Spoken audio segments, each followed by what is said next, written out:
Hello there and welcome to the very first episode of the Not So Casual Gamer podcast. I'm one of your hosts, Sam Christison, and joining me as always is Lewis Cunningham. How are you today, Lewis? Hello.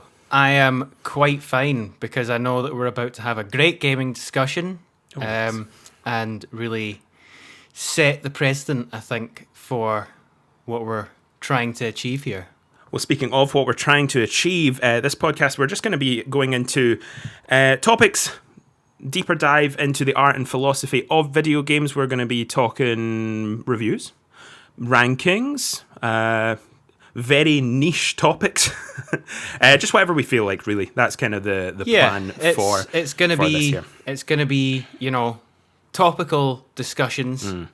Actually, maybe topical is not the right word because that would almost suggest that we're talking about current events or news in gaming. It's not necessarily that. Not necessarily. We'll touch yes. on that, but I suppose what we mean is each episode will be more or less dedicated to a sort of chosen topic, which we'll analyze and go a bit deeper in terms of the art behind certain aspects of games, the psyche of what games are trying to get at, things like that, Effectively, we could go very, very broad here. We could bring it all the way down to a specific gaming mechanic, or we could just talk about open world games in general, or a franchise here or there, and do deep dive discussions into that kind of idea. But as an aside, today's episode 1, is going to be a little bit of a getting to know us.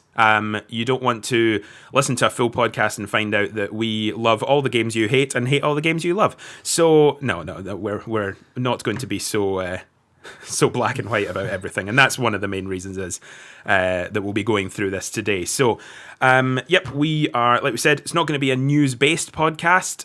However, if the industry does demand discussion, if something big does happen, we will chip in about that. We'll be telling you a little bit about what we're playing just now, some sort of on-the-spot analysis, partway through games or just finishing games, but really we'll be setting out and letting you know about topics in advance that we'll be planning, and think long form video essay on YouTube, but podcast. That's one. Yeah, I mean, I suppose somewhat ironically is going to be quite casual in nature because we're not going to be beholden to any kind of typical structure that is tied to news or what have you, or what's coming out this week in games or whatever.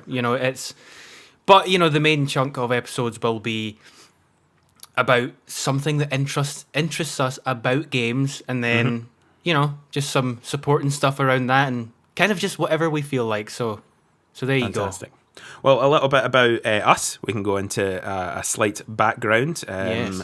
We're not going to go back to 96. 94 for you, 96 from myself. We are both musicians, both Glasgow based. We are the rhythm section, as it were, for a couple of different projects. Myself on drums and Lewis as a bass player. Bass guitar. We met each other at university. We were studying music there. Kind of got put into a band together and kind of really hit it off from there. After uni, we were in a theatre touring production afterwards that took us around the UK, and lived together for 3.5, almost 4 years in Glasgow too. It still feels like we are. Absolutely. Yes, it absolutely does. Can't get rid of each other, and no matter how hard we have all tried.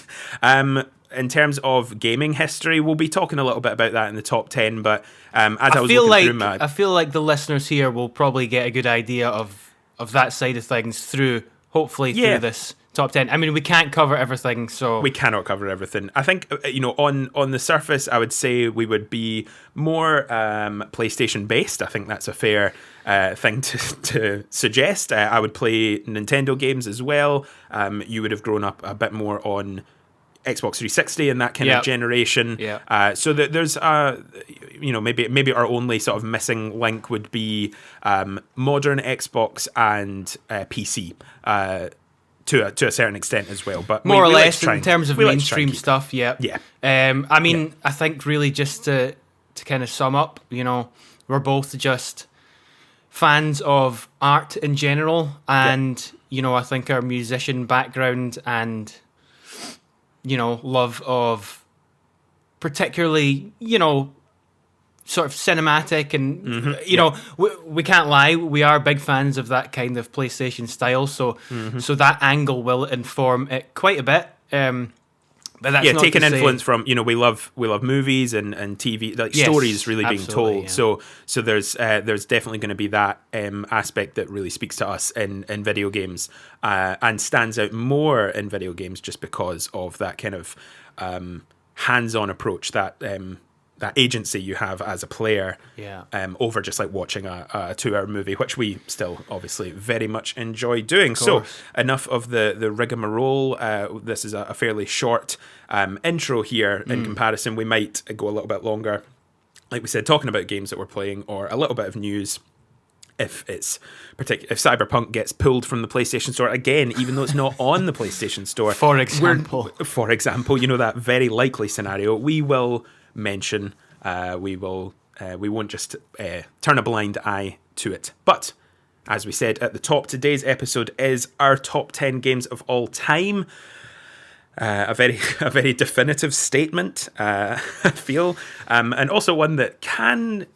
I mean, like anyone's top 10 list of anything, can ebb and flow, can change, but there are some definitive mainstays that I know will be in both of our lists. Like we said as well, we have had this conversation before. That's kind of what influenced us to start this podcast. Was totally. That we selfishly found ourselves quite interesting to listen to in our own minds, and thought we should subject anyone who would be curious to listen to that as well. So I think we should just get into it, to be honest, because we're going to probably need all the time that we have. And I just realised I have not started a timer on my phone, and I'm going to, just so we have an idea roughly. It's starting right now. Yes, we've done 7.5 minutes, so just add that on. Let's add that on at the end. That's absolutely fine. Good stuff. Timer is on. We're not going to... We might waste so much of your time. Who knows? Let's just see. Let's see how it goes. What happens. Let's see what happens. We're good. So, Lewis, I'm going to throw it over to you first. Oh, no. Yeah, no, you're starting this. You're starting this off. I'm not starting this off. I've said enough. I've spoken enough already. So you're starting us off with your number 10, please. Straight in there. Mm-hmm. So, as you briefly touched on just there, lists can change, opinions can change, ebb and flow, and that has happened with me over the last few years. And I really think that, especially right off the bat with number 10, it gives quite a good idea of the type of thing that I'm into. Okay. So number 10 for me is Playdead's Inside. Oh, yes. And I just, it's a weird thing because ever since I played that for the first time, it's kind of over time slowly kept creeping up in my estimation. I knew it was a 10 at the time, but a 10 out of 10, but it just seems to, like a very good horror film, it just has burrowed into my psyche and grown inside there over time. And actually I've come to realize it is just such a tight, wonderfully made, kind of harrowing experience. It basically, for me, took Limbo, which I love as well. I think Limbo is fantastic, and just refined it, tightened it, and I just think it's something to behold. It's minimalist horror, sort of 2D puzzle platforming perfection to me. Yeah, so I've played Inside as well. I had played Limbo first and did not get very far in Limbo because espadas. I don't like espadas. It was you're gonna sort of very quickly find out. Well, I was gonna say very quickly find out that I'm not into horror in general.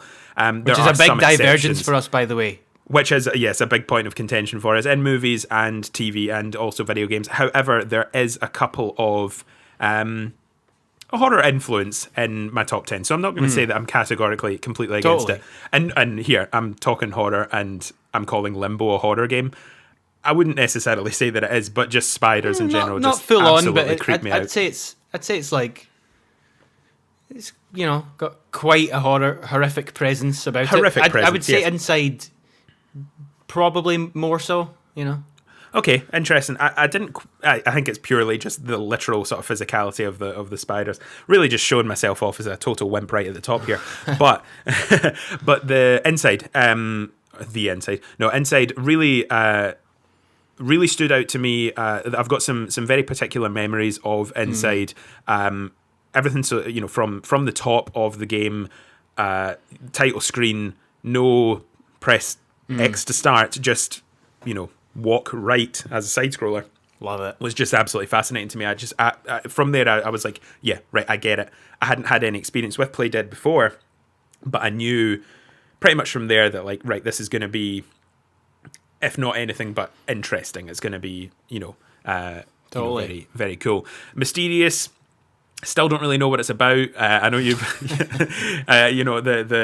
we won't spoil anything here. We will stay away from spoilers for any games. It's going to be hard to do on certain games, but we'll try and keep everything as vague as possible, just in case. There are some games that if you haven't played and you're listening to this podcast, well, to be very brief about it, it is, to be very succinct, it is a dark journey inside. And I really think before playing, that's all you need to know. Whereas Journey is a light journey outside. Okay, cool. Spoilers. Oh no. Right. Have you got anything else to add, or shall we move on? Not really. I mean, basically, you know, art style, sound design. Yep. Tight, sort of focused gameplay experience. It's all there for me in a nice kind of affordable package. I just, on sale now. I just absolutely love games like that when they hit right. You know, things like the Swapper and, like I said, Limbo. Just, I'm quite into those kind of dark, side-scrolling, physics-based, artsy fartsy things. So there you go. Yeah, that's my number 10. Things that aren't taking up too much time. Open world RPG amounts of time. Yes.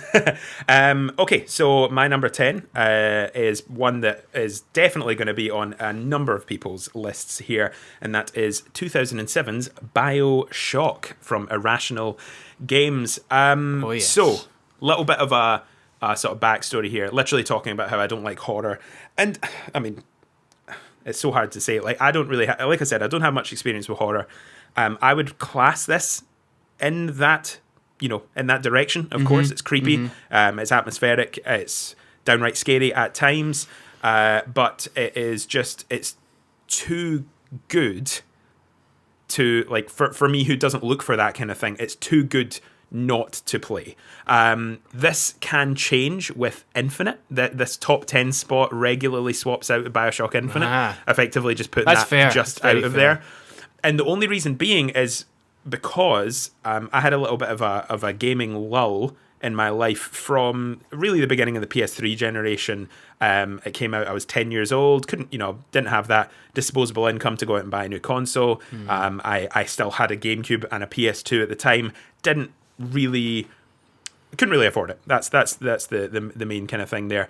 And so I missed a lot of that generation. And to be honest, I didn't play BioShock until probably close to 2013, really, when it was just after Infinite came out, because I'd played Infinite first. That's the rambling round to that point there. I played Infinite first. I think it can stand alone as a game, Infinite and BioShock, of course, because BioShock was the first one. I think Infinite can also stand on its own, even being the sort of the sequel. More the sequel to 1, as we find out in the DLC as well. But that was obviously a lot more palatable in terms of not outright horror. That's not the game we're talking about, of course, but it really that would have been like right up there, sort of total top of the list. And then I played BioShock after that, and just the juxtaposition between the two, I found it actually quite interesting, going backwards in that sense, just because you've gone and I understand you could look at it from the flip side, and you're going from this really dark and gritty underworld location to, you know, above the clouds afterwards. It's the same kind of juxtaposition, just the other way around. So yeah, it's I think I've settled though. As soon as I was kind of really thinking about this, I settled on that one being above. I think the only reason that it's at number 10 and not higher is probably just the ending. That again, we won't kind of spoil with it. I don't mean like the events of the ending. I just kind of mean like you're getting this twist. You're getting this incredible twist, and then I feel like that lasts there's definitely some weirdness there, but conversations that have been had before by so many people. Yeah. But I think just on it's kind of just to sum up, we're talking setting, twists, the art style, the Art Deco of Rapture, and just the environmental storytelling. That's something that is coming up a lot in my games here. Is the environmental storytelling is a big part of that. So yeah, it just has. I always found it had really nicely balanced gameplay elements as well. It sort of opened my eyes, and this is one of my favorite games ever as well, by the way. It opened my eyes to, you know, what could be possible in a sort of big budget, you know, first person sort of semi-open world, you know, cinematic-y experience where yes, it's quite deep in its gameplay, but it balances it so well. There's so much variety in it, and like you say, the art style that goes along with all that, and the atmosphere and the setting was something so unique at the time, and obviously some of the kind of horror elements appealed to me. Yep. It was just you're saying unique at the time. I would argue incredibly unique still. It's I mean, that's 2007. We're now in 2021, and there's not really many games, especially, I mean, you know, semi-open world, a bit more linear. There's just nothing that's really captured that. I mean, there's been things that have tried, you know, this is the spiritual successor to BioShock, you know, these kind of things. And, I mean, it just never hits the mark. I mean, it really was a work of genius that you know can be put up there in terms of the great creative minds that have worked on games in the last 20 years.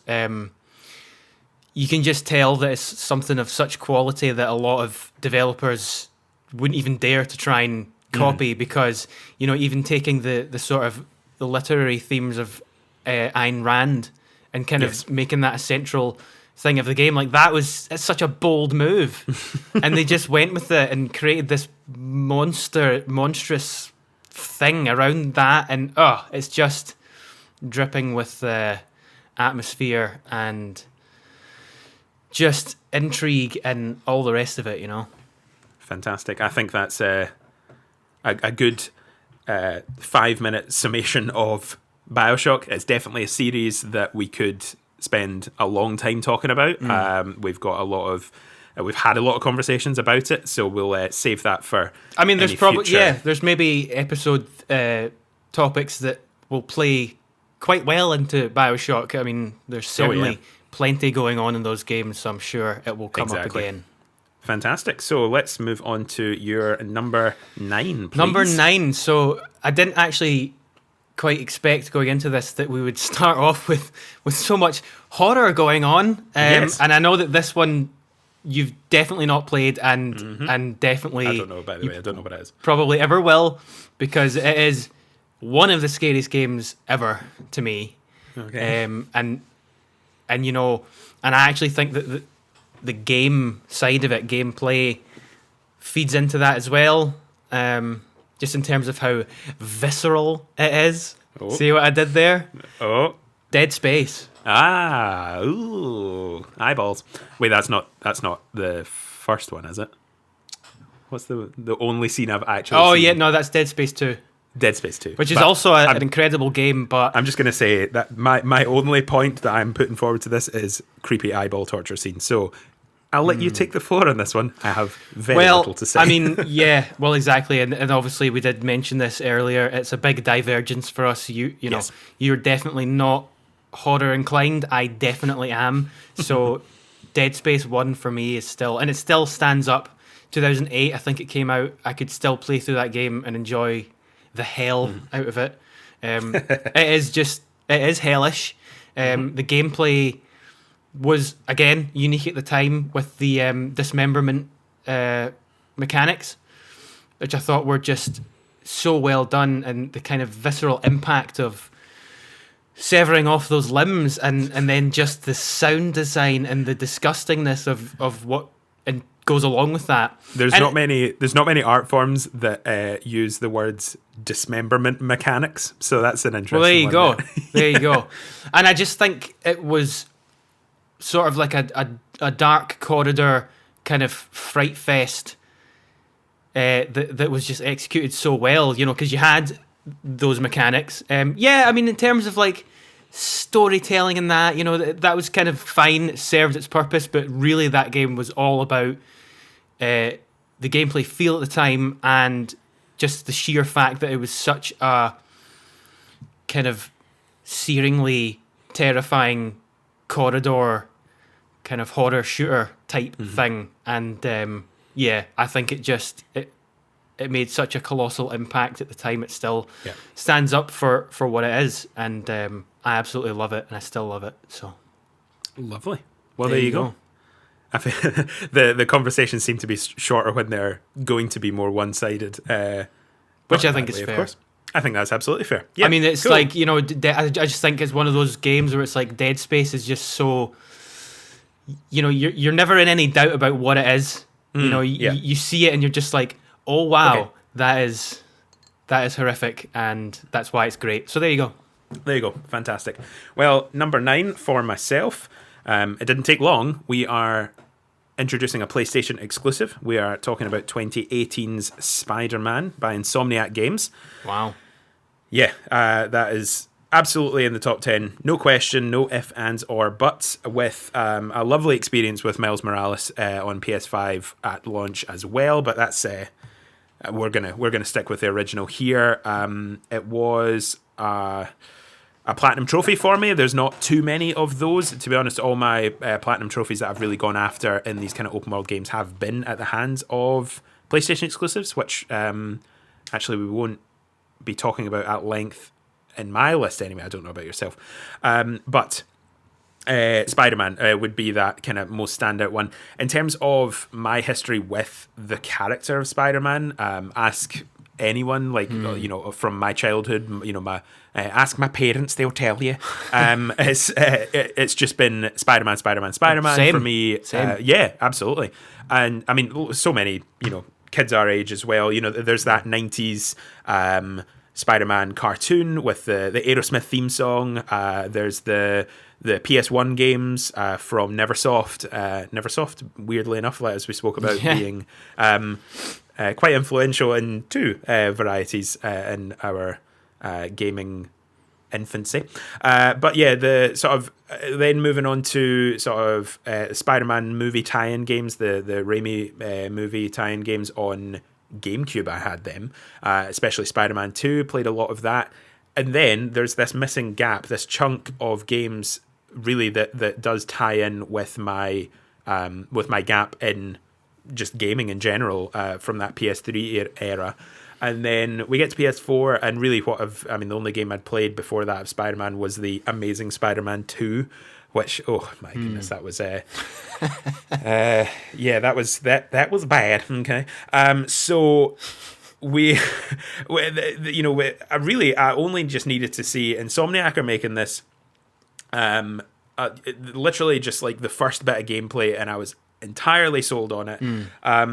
It's probably the most enjoyable traversal mechanic in any game, probably except from one exception that's coming up in my list later, for which I think counts. I would say that and I'll explain that when I get to it. Yeah. But that was that traversal alone was the reason that I even just went for the Platinum Trophy in the first place, because I knew just if I get to just jump in for like another hour once the story was done, I was getting to swing about. I was getting to engage in the combat. And speaking of the story, I would also say that it's probably one of the best Spider-Man stories we've had. Totally. In mainstream media. maybe outside of like Into Spider-Verse from Sony Animation with Miles Morales. It was great. That's more of, it's a great film, but I'd say a visual treat with that as well. So yeah, I would say that it's just the best superhero game. Really makes you feel like Spider-Man. Well, that's it. I mean, it is, to me, it is the ultimate. It is the ultimate refinement of what a Spider-Man game could be. Yes. It, like you say, it makes that's really the ultimate goal of a Spider-Man game, is when you can get as close to the feel of it as possible, and it looks great. It's a cheesy review tagline, but it's true. It just is. It's true. And you played it for the first time in lockdown, didn't you? I mean, you'd obviously seen me play it when we were in the flat. Really, was it that recently? God, it feels like ages ago that I played that. No, game. it was because we took out the PlayStation Now subscription at the beginning of lockdown. Wow, yeah, you're right. And it was just newly added to that, so you downloaded it then. I do remember. It's crazy, man. Yes. So yeah, that's probably all I have to say about it. What about yourself? Well, You've had a slightly more recent experience.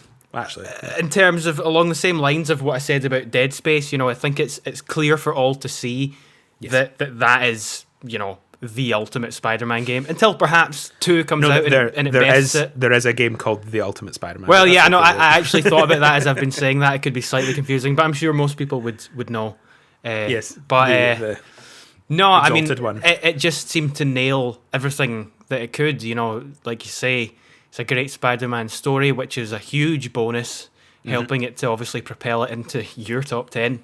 I mean, I loved it. It's not quite up there in terms of my all-time favourites, but that was always going to be tough.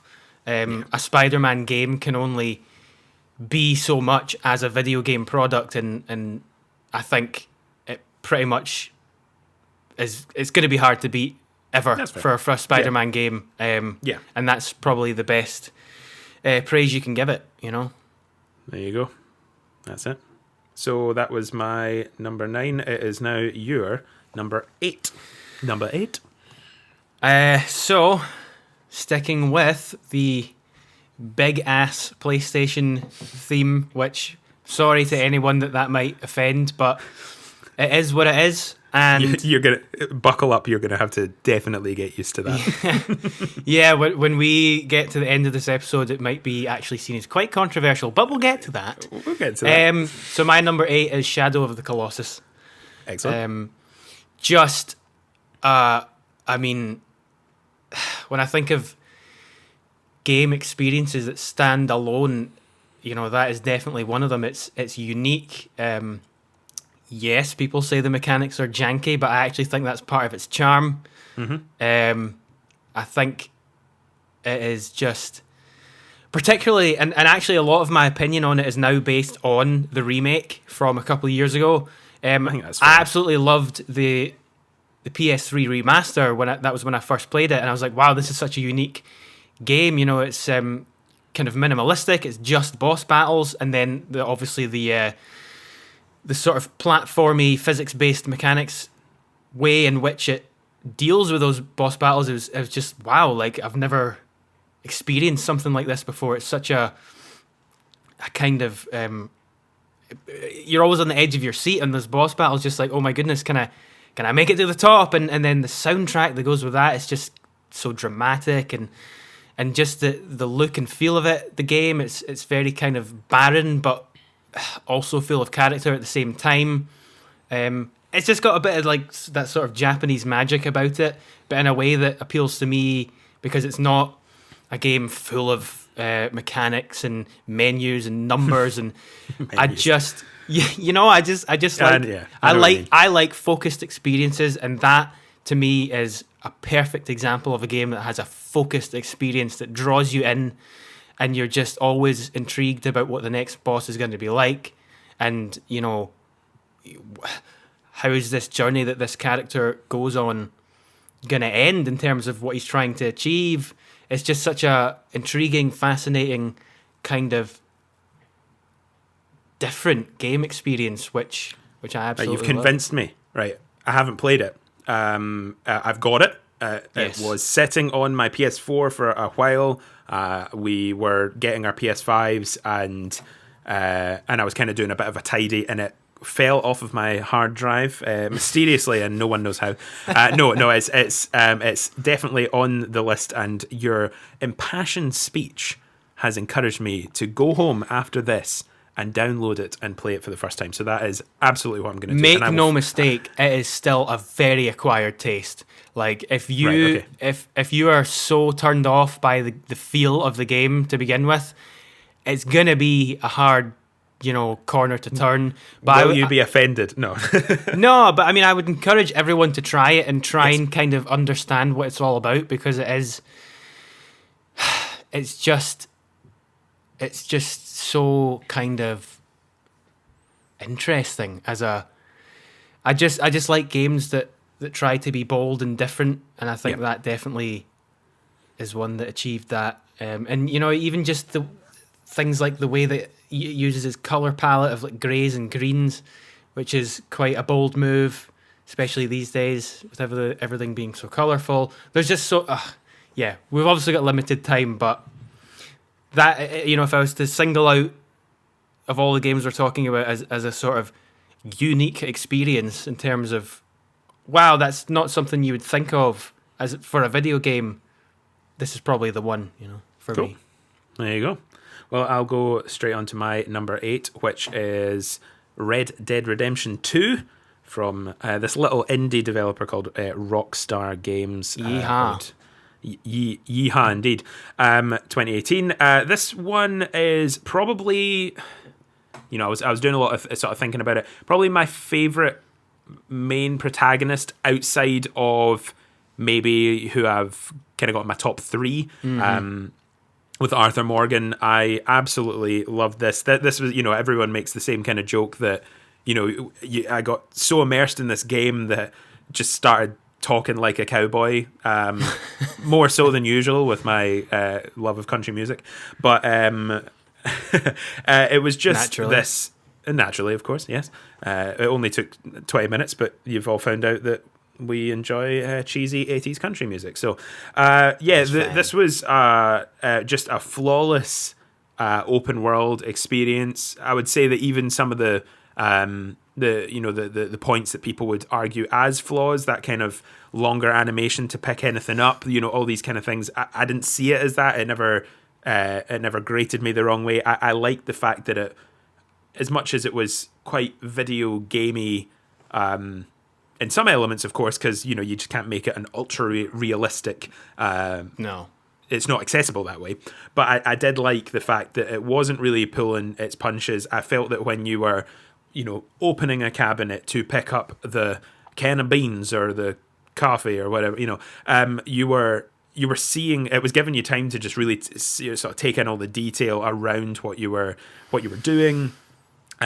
Just the story being told as well, the use of the map. You could go out into the map as soon as you wanted, but I just didn't want to do that. I wanted to let the story take me to Saint Denis and and move me from camp to camp. I didn't want to start the story, come across the midway point of the story and I'd already seen these areas and kind of met some of these characters maybe through side missions or whatever. So it was definitely an experience that I just went through as a story the whole time, and absolutely loved it. I think that's probably... Well, I mean, detail, I think, is the key word there. I've got that in my notes here, just detail. It is the ultimate realization of, that kind of Rockstar open world thing.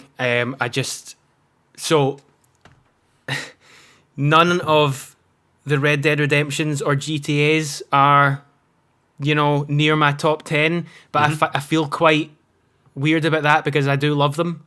Yes. I think that's fair though, because, and I think out of all of them, Red Dead Redemption 1 is the one that gets the closest for me. It's probably my favourite out of all of that's fair. The GTAs and Red Dead Redemptions, for very much a lot of the same reasons. It is such a glorious kind of Wild West style kind of world that they've crafted, full of outrageous amounts of detail that you think, how have they managed to program that into a game and make it all run perfectly?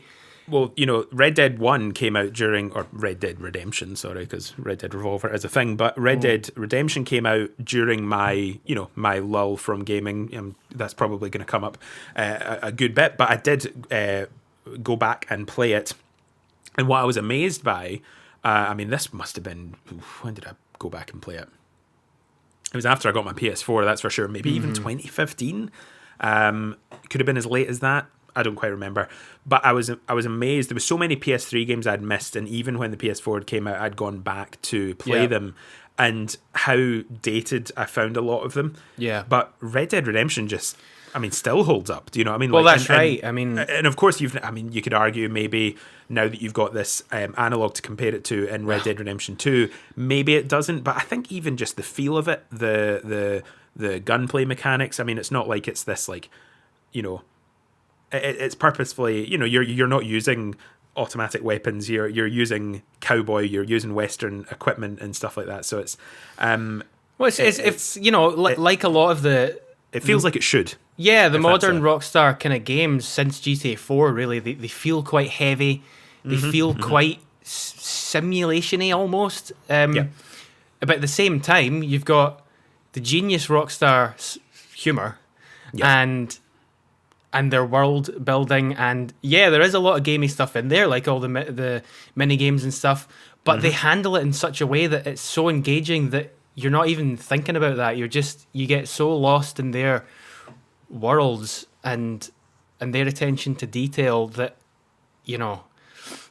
they're just masters of the big open world. Well, obviously, they set things in motion with GTA 3, and they've just never really stopped since then. Stopped since then. My only other note with this, and you'll find this quite enjoyable, was that I was playing Assassin's Creed Odyssey in the run up to Red Dead Redemption 2, and was just not having a good time with it.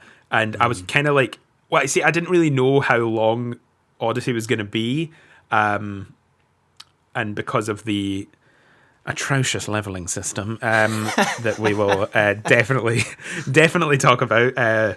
A bit of context: both Lewis and I are very big Assassin's Creed fans from back in the day, but not the recent games. But not recently. No, which is controversial, by the way, in this day and age. Well, we just like to buck trends. That's a point for another time, I think. Point for another time. But I was, Odyssey, I think it came out 2 weeks before Red Dead 2, so I was thinking, I'll get that finished just before Red Dead. And it was like 25 hours in, having a bad time, going, right, off you go, never playing this again. And to move from that to Red Dead Redemption 2, just an absolute breath of fresh air from everything from like the density of, maybe density is the wrong word, but the sort of how alive towns felt, how alive the camp felt, and the cities and stuff, and even just out in the wilderness.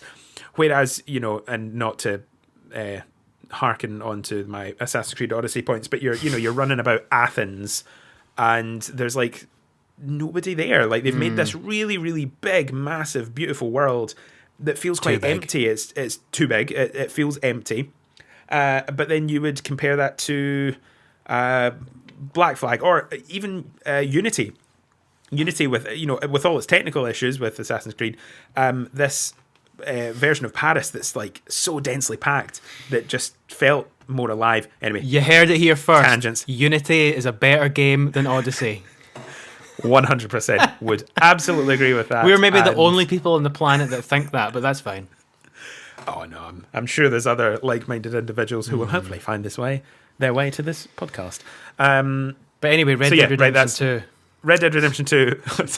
So the very last thing I'll say on that, and all the rest of the massive open world games that go about these days, is my only personal issue with it, and it's the problem that I had with this one, is that I'm kind of becoming more averse to massive, I don't want to use the word bloated because that sounds harsh, but so many open world games these days just have so much to see and get through that I kind of get exhausted quite quickly by them, and I kind of have gravitated away from that style.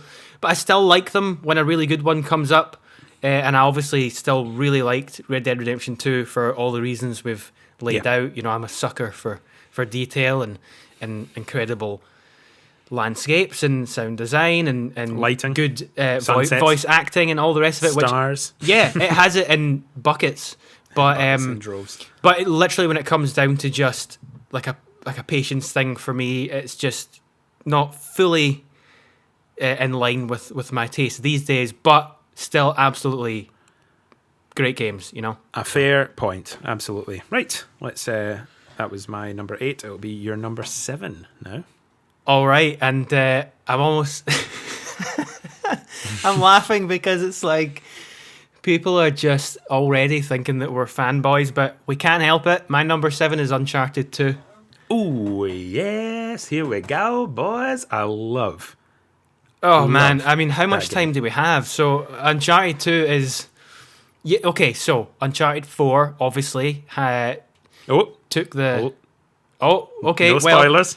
Just very briefly, just to give a slight context, you know, it obviously refined in terms of a technical sense and what Uncharted is. It refined it as a product for, 5 to 10 years later or whatever it was. But in the Uncharted series, it is the sweet spot in terms of just a perfectly balanced story that you never want to put the controller down. You just want to keep following this just wonderful cinematic ride. It is honestly like the perfect long form action film that you have control of.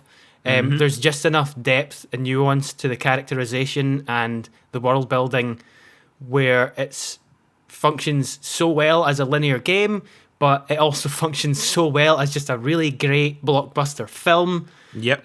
The voice acting, the graphics, the animation, everything is it just feels like such a well-made product, and I think it is kind of Naughty Dog's ultimate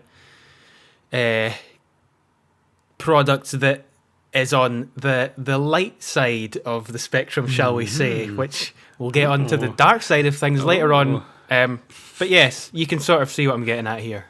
Yeah, I think that, again, here we repetitive, missed Uncharted at the time, just from that PS3 lull for myself. Played Uncharted 1, enjoyed it. Was like, this was, late to the game, as it were, but 2 was even, and this was the collection that came out, Blue Point's remaster on PS4, and even then, still knowing it was a quote unquote older game, the jump in everything to Uncharted 2 was just unbelievable. It was amazing to see in kind of quick succession to each other, and going from, I'd say one of my major complaints with 1 is I felt that it was quite samey in its sort of environments it was using. Very jungle, and you are completely thrown away from that immediately in 2, and really just never you never stay in one area too long. It ramps up to these big set pieces so well. Great ebb and flow, yeah. Yes, absolutely. It flows so well. I mean, from the kind of starting at the midpoint and then flashing back and sort of building your way up to there, and it's just Naughty Dog at its best. And I mean, my history with Naughty Dog goes all the way back to the Crash games on PS1. I'm a massive Jak and Daxter fan in that PS2 era. And then it's just continued. It's really the only game company, maybe with a couple of exceptions, but really the only one that's had such a lasting influence on pretty much every generation of my gaming. Every console generation or just every kind of age they've grown up with me. Yes. I think there's obviously older folk out there that will enjoy these games just as much, but just having that kind of being that super young kid discovering Crash Bandicoot, and then these guys made Crash, and now they're doing Jack and Daxter. Like that, I wouldn't have, like, you don't know that as a kid, and then you find that out, like, and you go, oh my goodness, it's the same guys, because we know nothing as children, we are all stupid, but yep, no question. So yeah, Uncharted 2, it kind of falls into the same memory. My memory of it from that first time playing is very much intrinsically tied to Uncharted 3 as well. Yes, just because it was it was really just getting in prep for Uncharted 4 coming out. So that was 2016. So this is probably 2015. I was playing these games for the first time, or early 2016, doesn't really matter. But 2 and 3, there's so many moments where, in all honesty, I kind of mix up which one's which in some games, in some scenes. So there's a definite, but we'll say we've still got a bit more Uncharted to talk about later. I wonder which one. That's fine. It's the mobile game. It's the mobile game. Hey, what are you talking about? The Vita game? No. I'm talking about like there's a mobile puzzle game. Oh, that's on like iOS or something. I didn't even know that, but yeah. Just as a very small aside, the Vita game was also great, by the way. It was great. It was really good. Yeah, that was really mad. Golden Abyss, is that right? Golden Abyss, that's the one. Yep, from Sony Bend, who we've got some things to say about at some point in the future. But no, that's not very fair. Okay, so that was your number 7. Have you got anything else to say, or you feeling good? Not really. I mean, I think we've got so much more to say, but I mean, I just think Uncharted 2, especially at the time, it just set the standard for linear cinematic romp. Romp. Yes. So there you go. A romping good time. Okay, so again, we're sticking with games that people definitely know. We are on 2011's Portal 2 for my number 7, created by Valve. Make more games, please, Valve. If only. Just another Portal. Just give us it. It's fine. Just give Nobody us it. has VR headsets. Don't do it. Well, you do. Or put it on PSVR. That's more of the. Well, point. Okay, fair enough. Yeah. Which is just not going to happen anyway. So yeah, right. Portal 2 is a really, really important one for me. It was my reintroduction to video games. After this was like my first game back. And after what a reintroduction! That long lull. I mean, it's just incredible. And it was actually on my fiance Kerry. She was like, "You need to play this game," and I was like, "I don't know how to control cameras, like first person control." Like that's where I was in 2012. Do you know what I mean? Like, wow. This is, come such a long way. Well, it sounds like it was not that long ago, but that's like what almost 9 10 years ago now. Yeah. Almost 10 years ago. So I feel like I've put in the hours since you absolutely to feel that I can talk with some authority here. That's what I'm going to say. So it was my reintroduction to video games. It was played on a MacBook Pro. Wow. The perfect gaming setup. To be honest, if I was to go back, it probably runs terribly. Maybe it doesn't. I don't know. But it worked. I was able to play it from start to finish. Started with the second one, went back to the first one, just because Kerry only had Portal 2.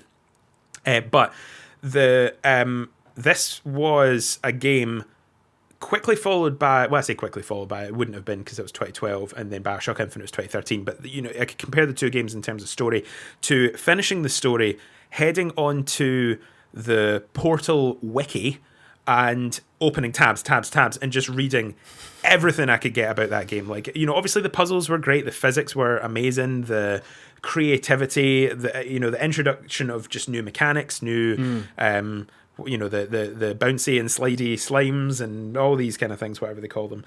But that the juxtaposition from what Aperture Science looks like at the top, and the deeper you go underground, it's becoming more and more sort of I don't know. It was just incredible. I had no idea that games could tell stories like that at this point. I mean, it would have been PS1, N64. My brother had an N64, GameCube, and PS2. That's that would have been and Game Boy Advance and and DS and stuff like that. But the really from my childhood, it's Tony Hawk games, it's Sonic games, it's Mario games, it's for a period of time like basketball and American football, sports games, Madden and stuff like that when I was getting really into that when I was younger. So I didn't really... I mean, what my closest story experience was Tony Hawk Underground or Princesses in Another Castle with Princess Peach. So it's to come into games and realize that you're kind of being sold this game as a puzzle game, and then you just realize that there's this incredible depth underneath it. Absolutely. And lore and that again, that was for me, being a stupid 16-year-old and not just deciding to play the first one first. That's what it was. Well, I think that was kind of okay though, because I mean, I played Portal 1 first, and actually, just as a small aside, Portal 1 and 2 are also absolutely some of my favourite games ever, and yes, they come very close to my top 10 as well. But continue. Honourable mention. And also the co-op game mode was a really good experience with Kerry as well, getting to play that together. Well, then we really played through it on our first tour together, didn't we? We brought there was how fitting. many days spent in travel lodges at the side of dual carriageways with nothing around us to do. So we brought a PlayStation on one of the runs, PS3, and played through. I think I played through the whole camp, like the whole single player and the co-op in like one day with you. So that was it was quite a precursor to lockdown life, isn't it? Just like, I guess so, yeah. Feeling locked down in a travel lodge. Portal. Wow. I mean, I would say, and obviously it was the preamble to Portal was obviously the Half-Life games, and it was kind of informed a lot by the creative genius of those. A bit before our time, I think. They're obviously they don't make an appearance in our lists. No. We can't really, because we've not. It sounds shocking, but I have played a bit of Half-Life 2 Me too. Some years ago, but I just couldn't get through it. It was quite aged at the time, and I was just... Portal 2 is just definitely a much more accessible one, because at its core, it is a really interesting puzzle game, like we said. I mean, it was a game that, they really thought outside the box with those games, and I just think... Thinking outside the companion cube, as it were. Yeah, I knew there was something in there, some sort of there was a box-shaped thing, yes.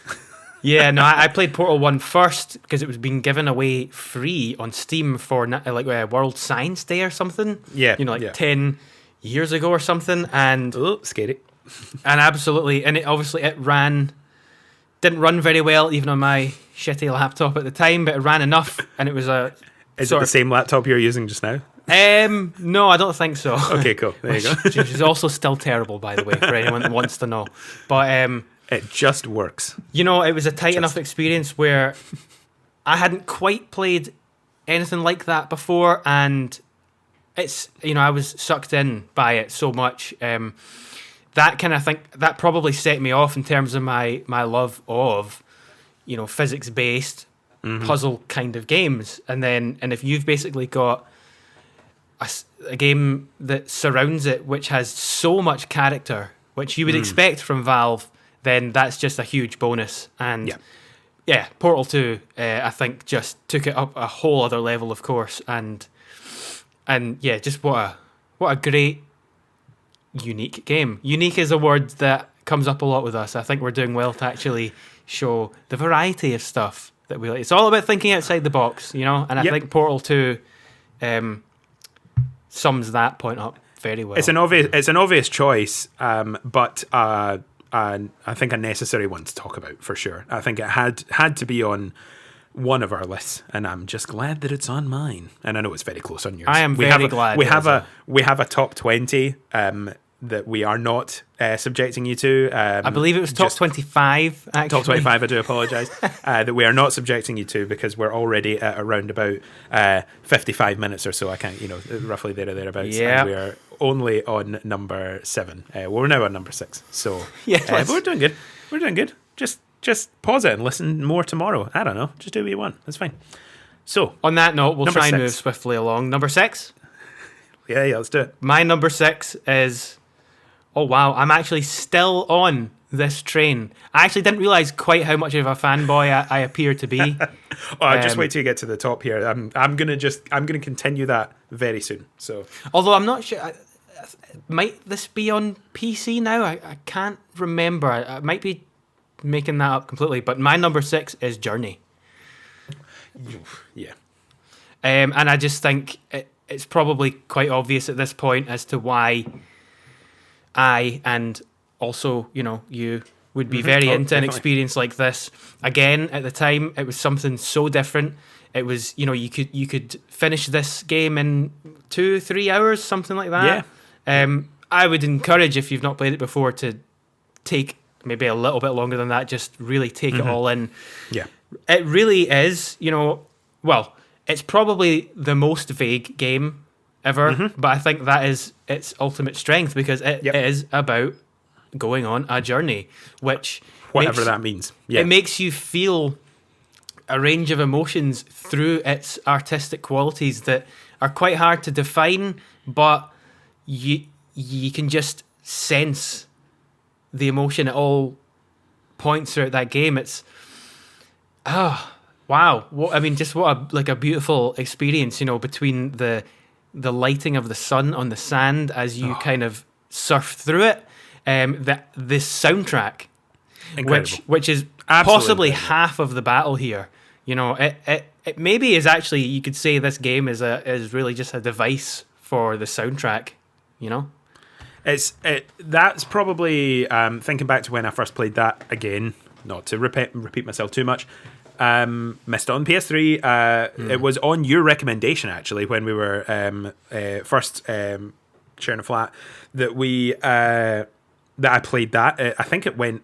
Did it go? No. I played it long before it went on to PS Plus. I bought it and played it, and I was absolutely blown away. I'd never played a game like it. That kind of no dialogue, just very open to interpretation. Yeah, just art in its purest form, and was absolutely blown away. It was beautiful. It was emotional. It was dark at times. At points in the journey, and totally. that the sort of what would you call it? The slightly, what would be the best way to the multiplayer experience of it? Of course, yeah. But how you don't know, you wouldn't know it's a multiplayer experience until the end. You're joined by a companion partway through, or at any kind of time. It kind of comes and goes. It comes and goes. But it's we'll save that kind of for anyone who hasn't played it to its fullest extent. But it is. I think you get out of it what you put into it. If you kind of go in being like, "Oh, this isn't a good game," like it's. You need to go in with an open mind and just let it happen. 100%. And we should mention, if anyone is not familiar with it, the soundtrack is very much a kind of symphonic, orchestral, cinematic type thing. So, the kind of the ebb and flow of it is very much like if you were to go to, like a symphony concert and be taken on the waves of all the different dynamics and emotions and beauty that goes along with all that. It very much encapsulates that feel of being on a wave. Being on a wave of sand is what it feels like. Being on a wave of sand. Game, Yes, that would be in my top 25 for sure. It just missed the top 10, so it's definitely up there for myself. If you couldn't tell by my high praise of it as well. Just gotta go. You'd like to add with that, or no? The last thing I'll say is you just gotta go on the journey, man. On the journey, man. Just do it. It's literally in the name, man. Yeah.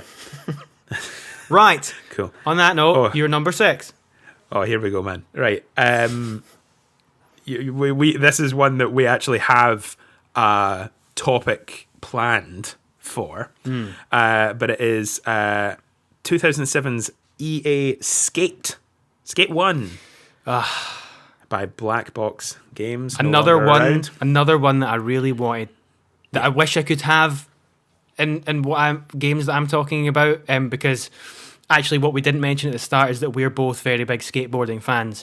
Yes. Which and actually, you know, at times have tried to be skaters as well. We're not the best, but we're also not the worst. But we love skateboarding, and it's a massive part of our upbringing.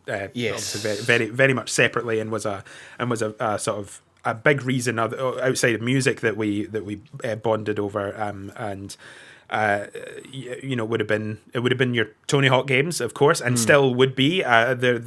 We'll talk honourable mentions before we finish up. But well, I mean, put it this way, right? Actually, just to make it clear, if I'm looking down at my full-on top 25 here, Skate's number 12, so it's very cool. Close. Very close. So it's a little bit of a you know, we've spent many hours putting on music and just playing and passing the controller back and forth, not even like playing against each other in games of Skate or whatever. This has been a really big thing where we have had some of the deepest and nerdiest discussions about just anything gaming has been over these games, but you know, which is such a big important part of my recent life. But if you take it back even further, I was always a Tony Hawk fan, still love it. I mean, that Pro Skater 1 and 2 has been so much fun to play, and it will stay on my console to jump into at any point in time. And then since been playing a lot of Skater XL for all its flaws. It's so that kind of genre of gaming is always going to be around for me. Yep. But what I didn't realize is until looking back on it, I was actually trying to replicate the Skate videos that you would see in Tony Hawk. So you would go unlock the character Skate video, you would watch it over and over again, Rodney Mullins, of course, and I was finding areas in Tony Hawk where I could try and play as realistically as possible, which never really worked. You know, it's like so fast and arcadey, which is great, don't get me wrong. I think actually one of my Tony Hawk games that we can honourable mention later was like number 12 or something, you know, quite similar to yourself. We'll get to Tony Hawk. We'll get to Tony Hawk. We will talk about that. But there was what I didn't realize is that really I wanted something that was just that bit more realistic. I wanted absolutely. I wanted a game where I could literally take a rail and play on that for 10-15 minutes, whereas you know, you were playing in a full level in Tony Hawk for that, you know, for 2 minutes and seeing a lot more obstacles in that time. I didn't, like I said, didn't have the console at this time, but what I did play it on, and this is one of the games that even though I didn't have the console, I was playing it a lot because my friend down the street had an Xbox 360 and he had Skate 1. Well, there you go. I remember vividly like phoning him up on the house phone being like, can I just come over and play Skate, please? You know, like just like I don't like hardly want to hang out with you. Like I was good friends with him, but I'm like, I'm being very honest. I'm coming here to play your video game, kind of thing. Skate will do that to you as a Skate will do teen, that as a teen tween and everything in between. Yeah. So I actually did experience Skate at the time. And loved it. I do remember playing the demo for Skate on a friend's PS3, actually. It's a different story. And just, I think I skipped the tutorial because I was like, oh, it's just Tony Hawk. That's how stupid you are at like 10 years old or something. Little did I'm like, I can't ollie. And I was like, I don't get it. So I was like, oh, I'm not going to play that. And then I actually did and was like, oh my goodness, this is incredible. It's just what I want. And then when I got my PS3, much later down the line, literally 2012, it was ordered off Amazon with a copy of Skate 1, and then I got Skate 2 and 3 very, very quickly after, but I just wanted to play the first one. And it was just to have my own copy felt incredible. And by this point, the game was 5 years old or something like that, and I'm like, oh, I've now got my own one. I was feeling good. We have still been playing Skate 1 consistently even up to like this year. So, oh yeah, absolutely. I mean, it's the only reason I've still got my PS3 plugged into my TV. It's I removed my PS4 when the PS5 arrived, but kept the PS3 sitting there. It is the skate machine. There's nothing else, because there's no other games that I've got for my PS3 that I need to go back to, because they're all remastered on PS4, like of that kind of, oh, I would have played BioShock again. Nah, it's on PS4. I would have played Grand Theft Auto 5 again. Oh, it's on PS4. Do you know what I mean? So it's just an incredible map. You don't need to get off your board. You don't miss that. I don't feel it's all about the skating, because off the board physics in all the other games was questionable at best. So, but that's really, skate at the time was such a bombshell, because a skateboarding simulator was like the ultimate dream, and they did it. They absolutely did it. I mean, yes, it's not. When you look back now, it's not fully realistic. You can still do absolutely ridiculous things, but then that. Also, less so than like even Skate 3, though. I think they definitely got further. Yeah, away from of course. As much as we still play Skate 2 and 3, but at the same time, very regularly. It allowed for that balance of game fun, being able to do things that you can't just go outside and do in real life, and it just getting that balance. And again, they were able to think so much outside the box and come up with this flick it system using the sticks to control skateboarding. Primarily, that was it. It was all based on that, and the shapes of the stick movements imitating, tricks. Genius, absolutely genius. And so much so that it's clearly held up for so many people even now. And obviously, Skate 4 is coming. Hopefully, that is something that we'll. Do you remember that announcement? So we were watching that press conference last year together in the living room, and. We were watching it. We're going. We've watched so many EA plays, and we're just like, oh, it's not going to happen. They're never going to do it. They're never going to do it. And then that woman came up at the end, and she was like, "Here at EA, we really like to take on our players' feedback." And we're like, "No, you don't, mate. No, you don't. You're no going to skate, Lyles, Lyles." Bunch of liars, boycott. And then literally 2 seconds later, she was we didn't even clock that she was alluding to skate, because we were just in such denial that it would ever happen that and it's just us at like 2 a.m. dancing around the living room just finding out about it. It was awesome. It was so good. I'm so excited. Yeah. Although they have only literally just announced at the time of recording their team name, or like the developer name. So I Full Circle, the studio is called. Okay. That's making the new one. And Interesting. I went onto their website, and it's just like hiring for all positions. So we are a while off. Oh, well. Just to bring us back down to earth here. We might as well just not even think about it then, because I'll play Skater XL until that comes out.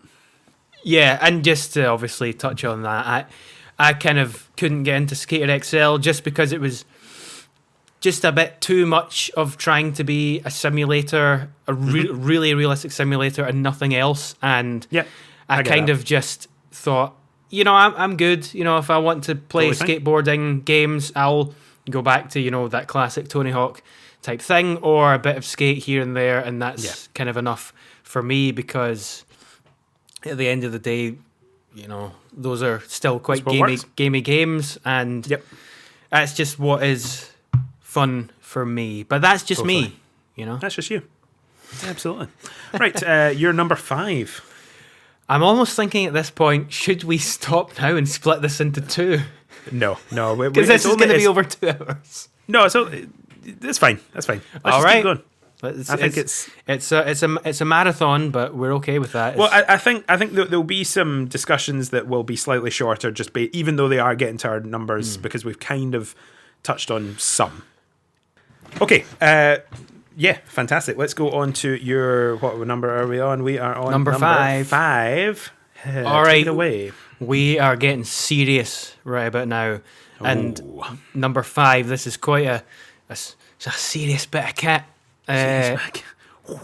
Now, maybe not so much as the next installment that came after this, but for me, this was the perfect sweet point in this series. And again, another game that opened my eyes to different things and what games could be. Metal Gear Solid 4. Ooh. There you are. It was one of these ones where it's funny because, when I jumped in for the first few hours, and it's just so much cutscene and bizarre stuff going on, which I just fully didn't understand, especially at the time. I don't think a lot of people even still do, but that's kind of even besides the point, with mainly why the Metal Gear Solid games are so engaging. But you know, it really, it's a, and I hadn't played any of the other ones before that, so I just jumped straight in like, let's see what this is about, you know, a couple of years after it came out. And it took a while to get to grips with it. I didn't understand it. I was like, what is going on? But once something clicks, and then I realize, oh wow, I think I'm really into stealth games, and I think I'm really into games that go above and beyond with their cinematic elements and the just design choices that are really kind of interesting and, you know, add up to a kind of smooth and engaging and different game that is just again just so unlike other things. And with 4, you know, they added in more depth to, you know, like your inventory for weapons and the ways that you could traverse the levels. You didn't even necessarily have to be stealthy, but there was just so many quirky, unique things about this game where it just, wow, it kind of blew me away in terms of, again, what a game could be. It was just such a behemoth of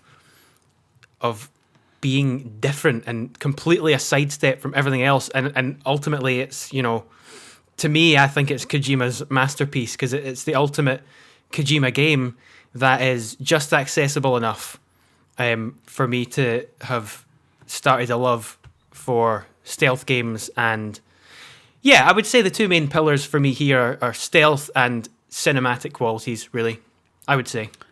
Fair. I have a very strange relationship with Kojima games. I have, completely missed Metal Gear Solid from day one. And actually, a friend of mine at work, massive fan of Metal Gear Solid, and was always trying to get me to play them. And I tried and played, you know, the PS1 version on PS3, downloaded it, and of the first game. Wow. Had a bad time with it. I was just because so frustrated. if you especially go back from 4, because I mean I got obviously they did like an HD collection and borrowed that from him as well. Yep. Yeah, and you know, I had a similar feeling of when I jumped into 2 and 3, I was like, oh God, I don't know if I can do this. I mean, I really like 4 as a game, but can I do it? Because, you know, the camera controls are more old-fashioned. Yep. You know, what would you call it? Isometric, I think, maybe for 2. Is that kind of almost? Yeah.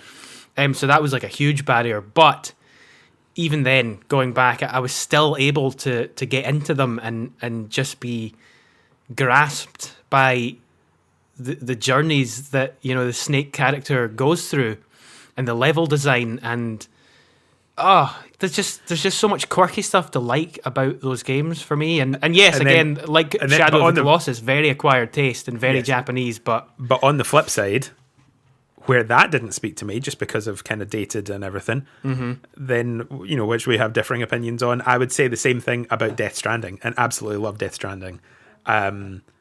Which I never would have thought. Like, that was totally just like, right, I'm gonna play it. I've never had a game, that's an honorable mention, never had a game that is, I've gone in with like pretty negative expectations and come out loving on the other side, for the same reasons. That it's very quirky, it's very unique. And this is the unique podcast.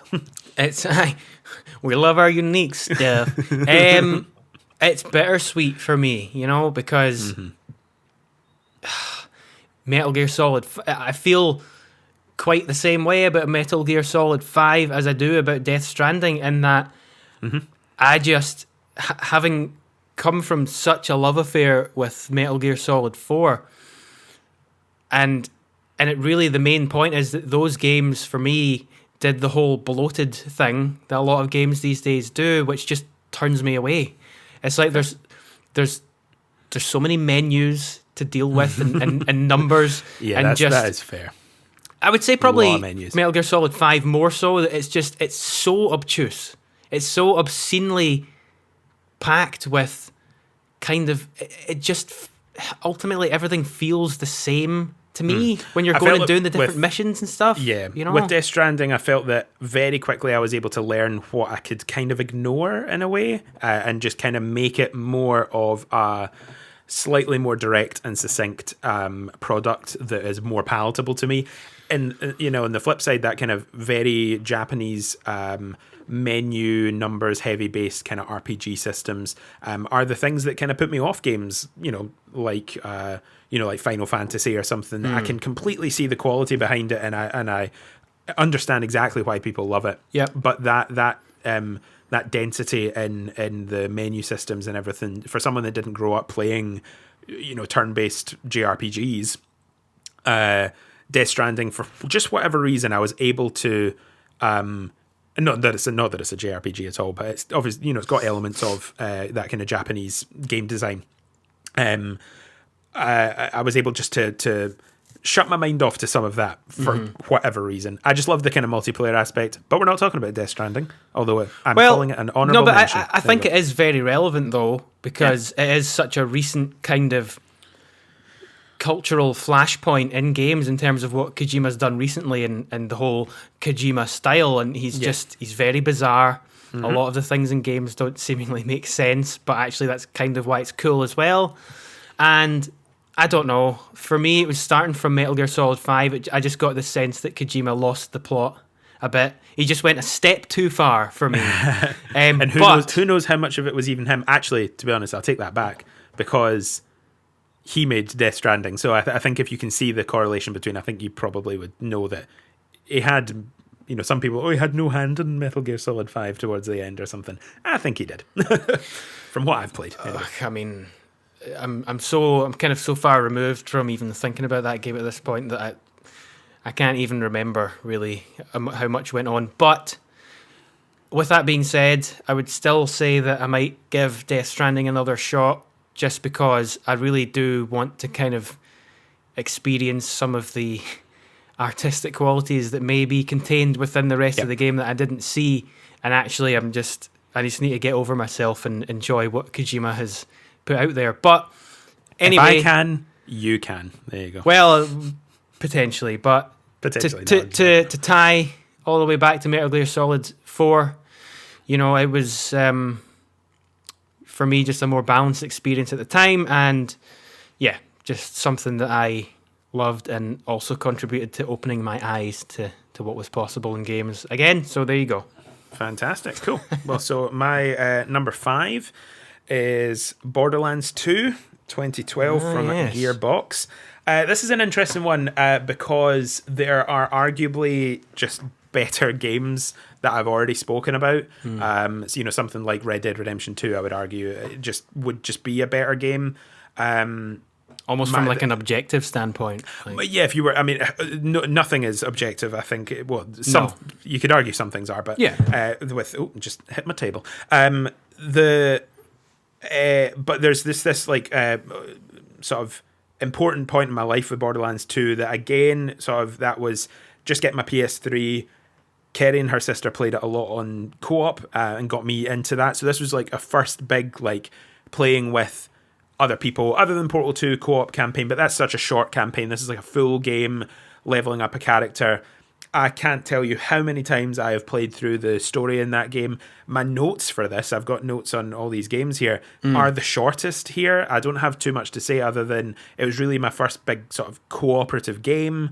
Well, that's what it's all about, replayable, and just this point in just my personal relationships with people that was just really important. So I think Borderlands 3 came and went. It was too late in my opinion. I think it should have been much earlier. I'd kind of grown up. I mean, as much as I found some things of it funny, I never really, I wasn't like, oh, this is the greatest comedic thing in the world. It was absolutely just more for the game of it. More for the game of it. More for the looting and shooting aspect of it. So, I'm don't have much more to say about that. If we ever come on to a topic of looter shooters, I'll say more then. But yeah, that's fine. So well, I mean, but that's great because that's obviously it's number 5, like your 5th favorite game of all time for a very particular reason, which is quite, it's quite a meta reason because it's more to do with cooperation with real people, and kind of playing through this. And we've played it together as well. We had a good time playing through the totally. once, and that's fine. That's it's as much as you need with it. So I think having that type of experience those years ago allowed us to kind of enjoy playing through things like the Division 2, for example, which is a very we don't tend to talk that much about quite gamey games, but occasionally we do because usually it's to do with cooperation, actual multiplayer, actual, the human element to it, which is why, side note, we play a lot of Warzone. Oh, yes. Though it's not in our top 10. I'll actually, let's very, very quickly talk about the fact that is, what's definitely an honourable mention. It's in my honourable mentions list. If you would have asked me a year ago, hey, do you want to play this free-to-play Battle Royale game? I'd have been like, haha, no, what is this, Fortnite? No thanks. And just would never have touched it.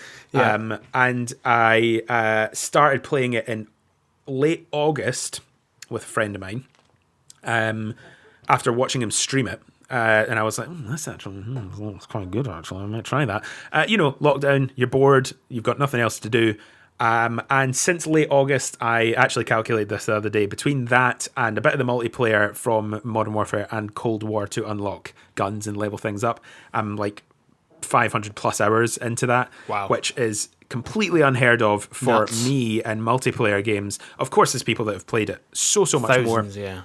But for us who like this, let's call it the sort of 12 to 30 hour range. That's quite a long range, but of sort of single player component games, whether it's focused open world, whether it's focused experience, slightly more focused experience. For me to have gone from that and play so much of this free to play, although I've put money into the full games. Battle Royale game is incredible. So there may be sections of end of shows where I share some funny Warzone stories with you if they are pertinent and feel that they are enjoyable. The whole thing about Warzone is that we actually tend to think it feels more like we're playing a board game than a video game, and actually it's just something that feels like such a different experience to what we typically enjoy, and there may be an episode relating to that theme. Who knows down the line? So it's almost as if we've potentially planned it out. Anyway, we'll leave it at that. Let's leave it at that. So number 4 from yourself, please. Number 4, and I think this is actually going to be the only actual overlap for us. Okay. Until the very end, where we won't actually need to talk about this game again. Okay. Because I think we detailed it quite well earlier on. My number 4 is BioShock. Perfect. Cool. So it is obviously very high in my estimation. It was. Again, we keep repeating the same kind of things, but it's only because it feels so relevant to say. Another eye opener for me at such an impressionable age. A lot of these games happened at impressionable ages, by the way. When we were mid-teens, early teens, late teens. So we've got these games to blame for how we are as people. They shaped us so much, made us think deeper. Oh yeah, so we're so pretentious. But I think that's part of the joy of a lot of these games is you can kind of retrospectively look back on them, dig a bit deeper, do research on them, and actually find things out about these games that are almost giving us like an education on certain things. For example, BioShock, Ayn Rand, and that actually was very kind of struck a chord with me as well, because at the same time I was getting really into Rush, and Neil Peart, the drummer and lyricist in Rush, was actually quite influenced in a lot of his lyrics in the early days of Rush of Ayn Rand. Similar themes that he extracted not quite in the same deep way that BioShock did, and also not in the same critical way. Yeah. In terms of if you're maybe even thinking politically there, but yeah, just being able to do a bit of research on that and really kind of discover just how much depth is there in terms of what they've put into a game like BioShock. Yeah. So yeah, that's kind of the point I'll make here, you know. Yep, I think again we will. I'm sure over the episodes talk more specifically and more in depth about certain sections. So we'll save those conversations for another day. And I'll just jump onto my number 4. We are definitely showing that PlayStation exclusives are continuing to be on this list with 2018's God of War from Sony Santa Monica Studios. That's. It's a 10. It's a 10. It's an absolute 10. I hadn't played any other God of War games. Hack and slash has never really been my thing. I'll say that now. Have since gone back and tried. It's hard to go back and try and play the games when you for the reasons I like 2018's God of War.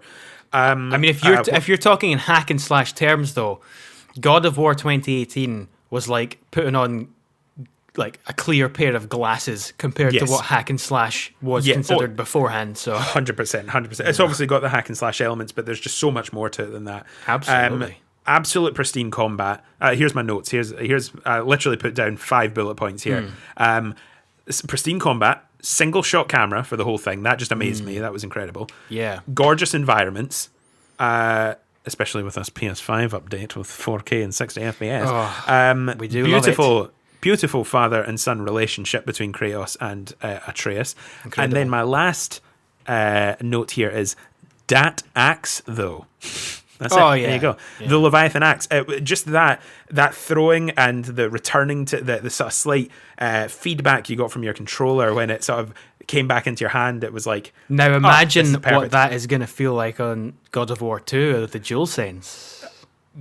Give it me now. Is all I'm saying. Give it me now. Yeah, it was a game I was going on holiday, I think about 5 days after it came out, and I was saying to myself, nope, I'm going to just save it for when I get back. I'm not going to touch it. I'm not even going to buy it until I get back home. And the day it came out, I finished work and drove to Tesco and bought it and then went and played it and completed it before I went on holiday. It was just, wow. I just could not help myself. And again, this is from someone who hasn't had an experience with this character before. But in what I've seen of the character before, it was never a character that would ever really speak to me. But it's definitely got that PlayStation exclusive quality of late. They've always had great quality, but from that kind of late PS3 to PS4 generation of here's what PlayStation exclusive is, it just fit that mold so well.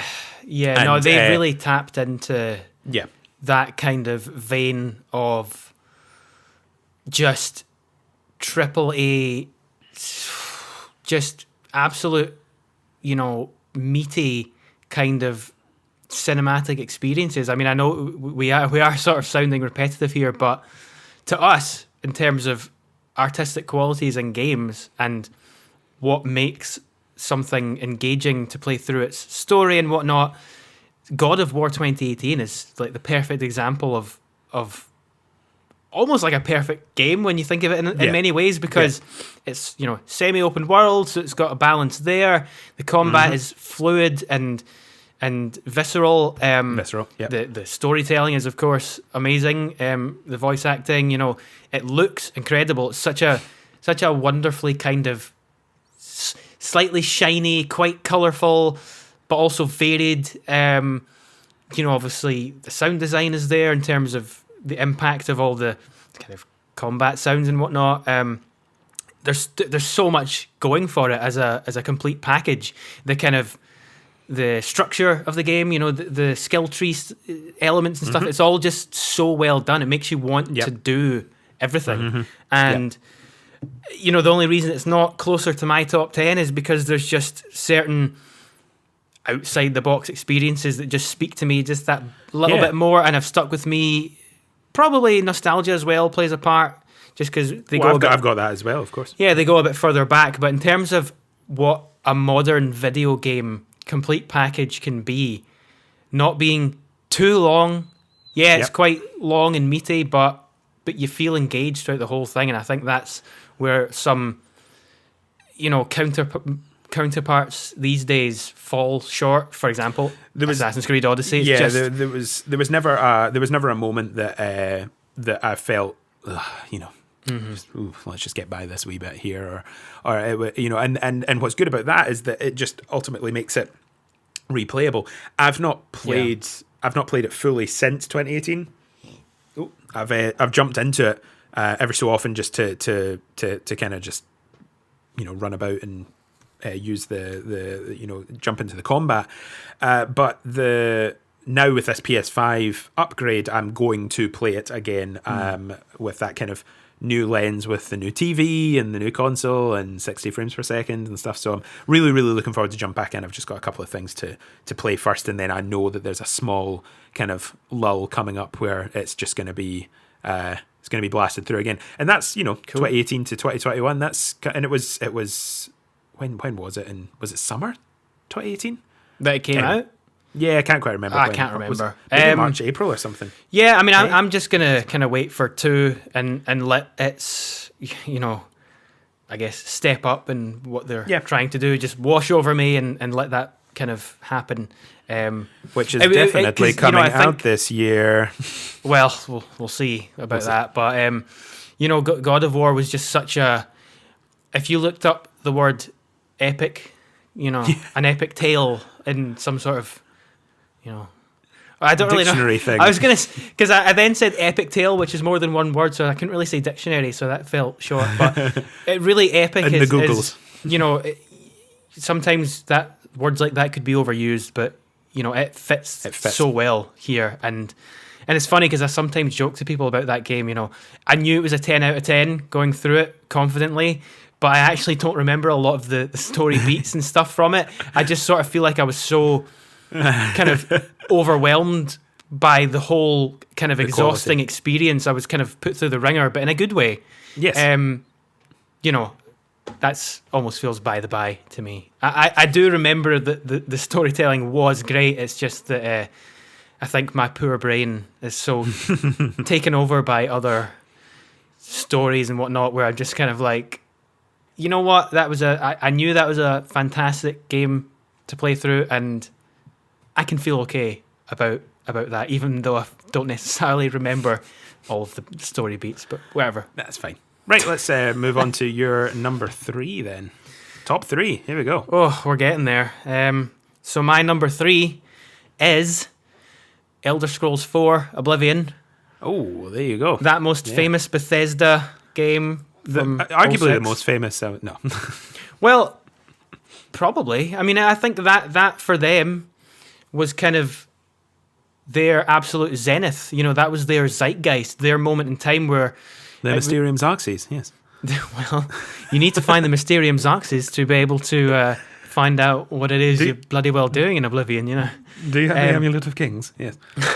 That is Oblivion, right? I'm not wrong. That's not like... Yeah, no, that is Oblivion, yeah. Cool. Just making sure it wasn't like Elder Scrolls 3 or something. That segue that I just said there does definitely show that I have not played this game. So, continue. Well, again, I think for you, having said that there, it's one of these ones that has aged quite considerably. It's Bethesda. We probably don't even need to say anything. We'll probably have an episode about them or something. I got some things to say. Yeah.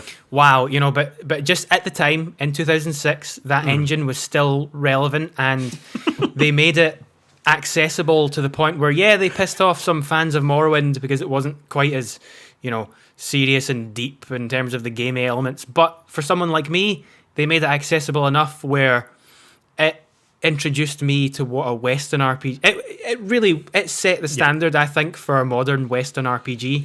And I really think that pretty much sums it up. I don't know if there's much more you can even really say about Oblivion other than that, to be honest. There's so much that I could say, but I almost feel like everything that has gone along with Bethesda since then, it's like we've got some topics on Bethesda. I think we'll be able to shine light on the the good and the bad, and we'll definitely go into more of that good. Yeah, I mean, ultimately, yeah. it's my third favorite game ever, just because it was really kind of that sort of open world, multifaceted, narrative branches, different options to, something that just showed me that I can get totally lost in a world and whatever charm that comes along with it. And it's kind of just all about that. Yeah, it was janky and kind of quirky in its own way.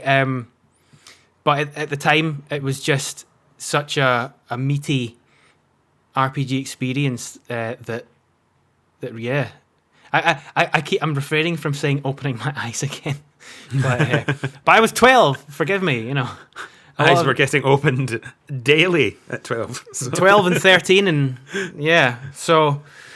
But yeah, that's a good one. No, I'm sure we'll be able to expand more on the Bethesda mold later on. but yes. I'm sort of I can't looking forward to that. I can't think of that conversation. Yeah, it's hard to be able to be succinct right now about this game. So yeah, I think that's going to be the case. I think the closer you get to our top games of all time, I think it is just going to get harder to succinctly speak about these without going into such detail. And because they are higher up on our list, they're going to get more in-depth looks at in some form or other with future episodes. So we will definitely be talking more about that and what's to come as well. But yes, if that is all, I will move on to your number three. And again, we've kind of spoken about this before in some sense today. Uncharted 4, 2016 from Naughty Dog. Right, so in the same way, so Uncharted 4, there's obviously more pivotal Uncharted with, 2, especially as we spoke about earlier, and would objectively probably agree with you on that and say nostalgia is a big factor in it. Nostalgia is a big factor for sure, but I still think it absolutely holds up today. So because I say today, I played it in 2016 or something. I missed the 3 during my sort of forced gaming hiatus, I'll call it. So they probably would be in a slightly different order if like yourself, had kind of played them at the time. But the sort of playing through the 3 games to then experience my new Uncharted game. Like to me, this was my first new Uncharted game, and it was just incredible. It still is incredible. I think it's still one of the best looking games from that generation. It is. I replayed it midway recently. through the generation. You played it through it recently, and it just holds up. 100%. And then also, at that time, just discovering the kind of the voice actor side of things with Nolan North and Troy Baker, just being able to just like have fun. And you could tell that they were just, we now know obviously how, that they are good friends and produce shows together and things like that. It's fine. But you could just tell through these characters, and it was it was just great puzzles, really fun combat. I think that the shooting hadn't ever really felt better. I liked that you could take on scenarios in some sort of stealth form, really simple stealth, but it worked. You could less combat encounters than the other games, but that just gave you more room for incredible set pieces, great puzzles, the E3 slow pan, as it were, which is one of the games that I would do that in. And we also played the multiplayer together, which was great at the time. Yeah, it was great at the time. Yeah, it was just like a good fun. It's funny when you compare that. We probably would have looked back on that and said we played that for so long, and then you compare it to like us playing Warzone just now, and you're like, no, you didn't. I remember I was, as an aside, I was decided just as a laugh to kind of go back to some of the older Call of Duties that I played, which was not many in comparison to so many that I knew that would play Call of Duty regularly. And I was like, oh yeah, I remember playing Black Ops 2 so much. And then I jumped into it, and I was only on like level 23, and I had like unlocked like 2 guns and like no attack. I'd like actually hardly played it in comparison to now. So I was like, okay, yeah, that's fine. So multiplayer games were never the big thing, but we got to play that together.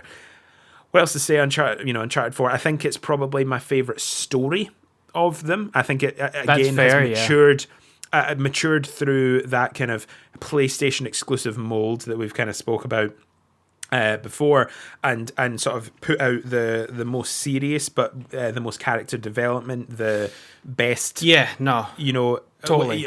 The fact that there's a sort of supernatural element kind of taken out of it in this one speaks to me a bit more than the original ones. I do feel that the point of contention of that kind of supernatural element of 1 and 2 especially, kind of creeping up out and maybe not out of nowhere, but people wouldn't have known that going into those games. I didn't know that going into those games. So I quite like the slightly more, still extravagant, but a bit more down to earth. It's absolutely. Search for pirate treasure. It's a story. We know the story, but they take it in their own ways and make it exciting in ways that only Uncharted and it being a video game could do. If you were watching a film and it's the scene where they're driving down, can't remember what country they're in, Madagascar maybe, before they go into the jungles, can't remember the city, and you come out of the clock tower, you've just destroyed this clock tower trying to solve this puzzle, which was incredible in its own sense. You effectively, we're talking about the E3 demo now really, but you're driving down in the car away from the tank, being dragged along by rope behind cars and swinging under the pillars on the bridge. I mean, like you could watch a really good movie do that, and potentially the Uncharted movie will do that. You'll never feel the same as doing it in a game. Never feel the same as taking control. Scintillating stuff. It's edge of your seat stuff. It's what else to be said? You can tell my excitement with this game already. I mean, I love it. In some ways, I almost feel like I want to cheat and say that Uncharted 2, 3, and 4 can be interchangeable in my 7th place spot, because they all hit such a high mark at their respective times. Obviously 4, they took 5 years after 3 and another generation to make it, so it of course it was going to be the ultimate expansion and refinement of that formula.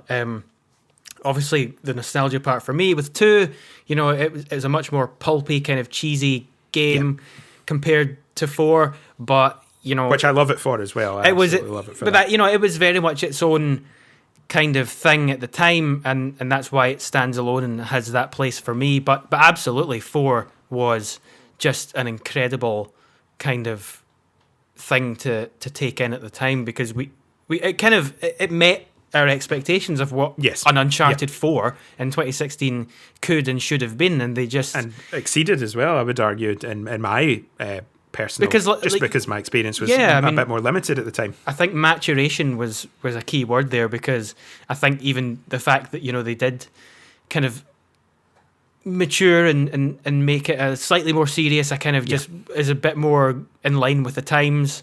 And just another fantastic game that is undeniable. There we go. We're getting there. We're on number 2 now. I'd like to hear your number 2. So this is maybe the most surprising one. I'm excited. In terms of how it mixes in with the rest of my choices here. But, maybe not so, because we did kind of detail the fact that we were skateboarders. So my number 2 is Tony Hawk's Underground 1. Which is not even most people's favourite Tony Hawk game, but for me, I think I would actually say from what I've seen it. Well, okay, yeah, maybe it is. Probably is, actually. And actually, maybe it's for a lot of the same reasons. I think now definitely nostalgia and being very young, it's like 9, 10 at the time, plays a massive part. So, and I hadn't basically been able to complete many games up to that point. For sure. I was shite at games before that. It was kind of my first proper game that I played through and felt accomplished. And because they took the skateboarding, the Tony Hawk thing, and put like a sort of actual single player campaign, for a 10-year-old, this is like the most engaging story ever. 5 hours is held together by duct tape. Let's go skate. Yeah, I mean, it was a struggle for me at the time. So it's like when I overcame it as a game, I was like, yes. Yeah, I remember that exact feeling as well. That last mission. I remember, similar ages to you. It was one of my childhood games as well. Very, very similar scenario for it being that kind of first to complete kind of thing. I've got a handful of those that I do remember. Tony Hawk is as big for you as it is for me. I would just say that mine is Tony Hawk Pro Skater 4. Would just be that one that stands out for me. But they're the ones right next to each other. So there's obviously there's more mechanics and obviously the story in Underground. But 4 for me was like, maybe a controversial statement here. Finally we're away from that 2-minute classic mode formula here. It felt necessary, It felt necessary to change the mission structure. Felt better. I always felt so under pressure in those 2-minute increments. Yeah. To get as much as I could do. But then that was part of its thing at the time, though. Of course. So yeah, that definite. That is just childhood, and I mean, again, everybody when you mention Tony Hawk talks about. But the soundtrack, like that was such a huge part of my musical development. That's the reason why I like the music I like today, or play in the bands that we've played in, and perform the music that we want to perform is so intrinsically linked to these games. Yeah, it's crazy. Do you know, I'm actually glad you mentioned that, because I was in danger of like forgetting that. It was such a massive point to make, because for me, slightly different to you, because you were more into the sort of pop punk sort of stuff, and that informed you a lot more than I absolutely love pop punk as well, but for me, very specifically with Thug 1, when you finish it and then you unlock the Kiss level, for sure, that basically set me off. It took a few years after that, when I was in Tesco and then found the Kiss Greatest Hits, and then I was like, that's that band from Tony Hawk, and I was like, let me just get that. And yes, musically, I know there's a lot that you can say about Kiss or otherwise, but they were my gateway band into becoming serious about music. Yep. You can't change that fact. And yeah, Tony Hawk Underground it's number 2 for a very good reason, in that it was just an absolute coming to get a clashing of worlds so far back for me that I didn't even realize the impact it would have at the time.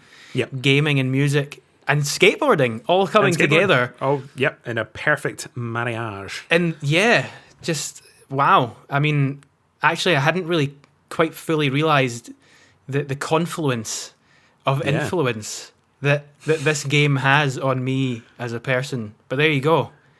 What more can you say? We will very soon do our skateboarding video games topic, because that is one that we are very excited to do. So we will also go into depth with that there. I'll just jump onto my number 2 now. Here is the only Nintendo game on my list, but it doesn't matter if there's no other. It's number 2. It's Super Mario Odyssey 2018 for the Nintendo Switch.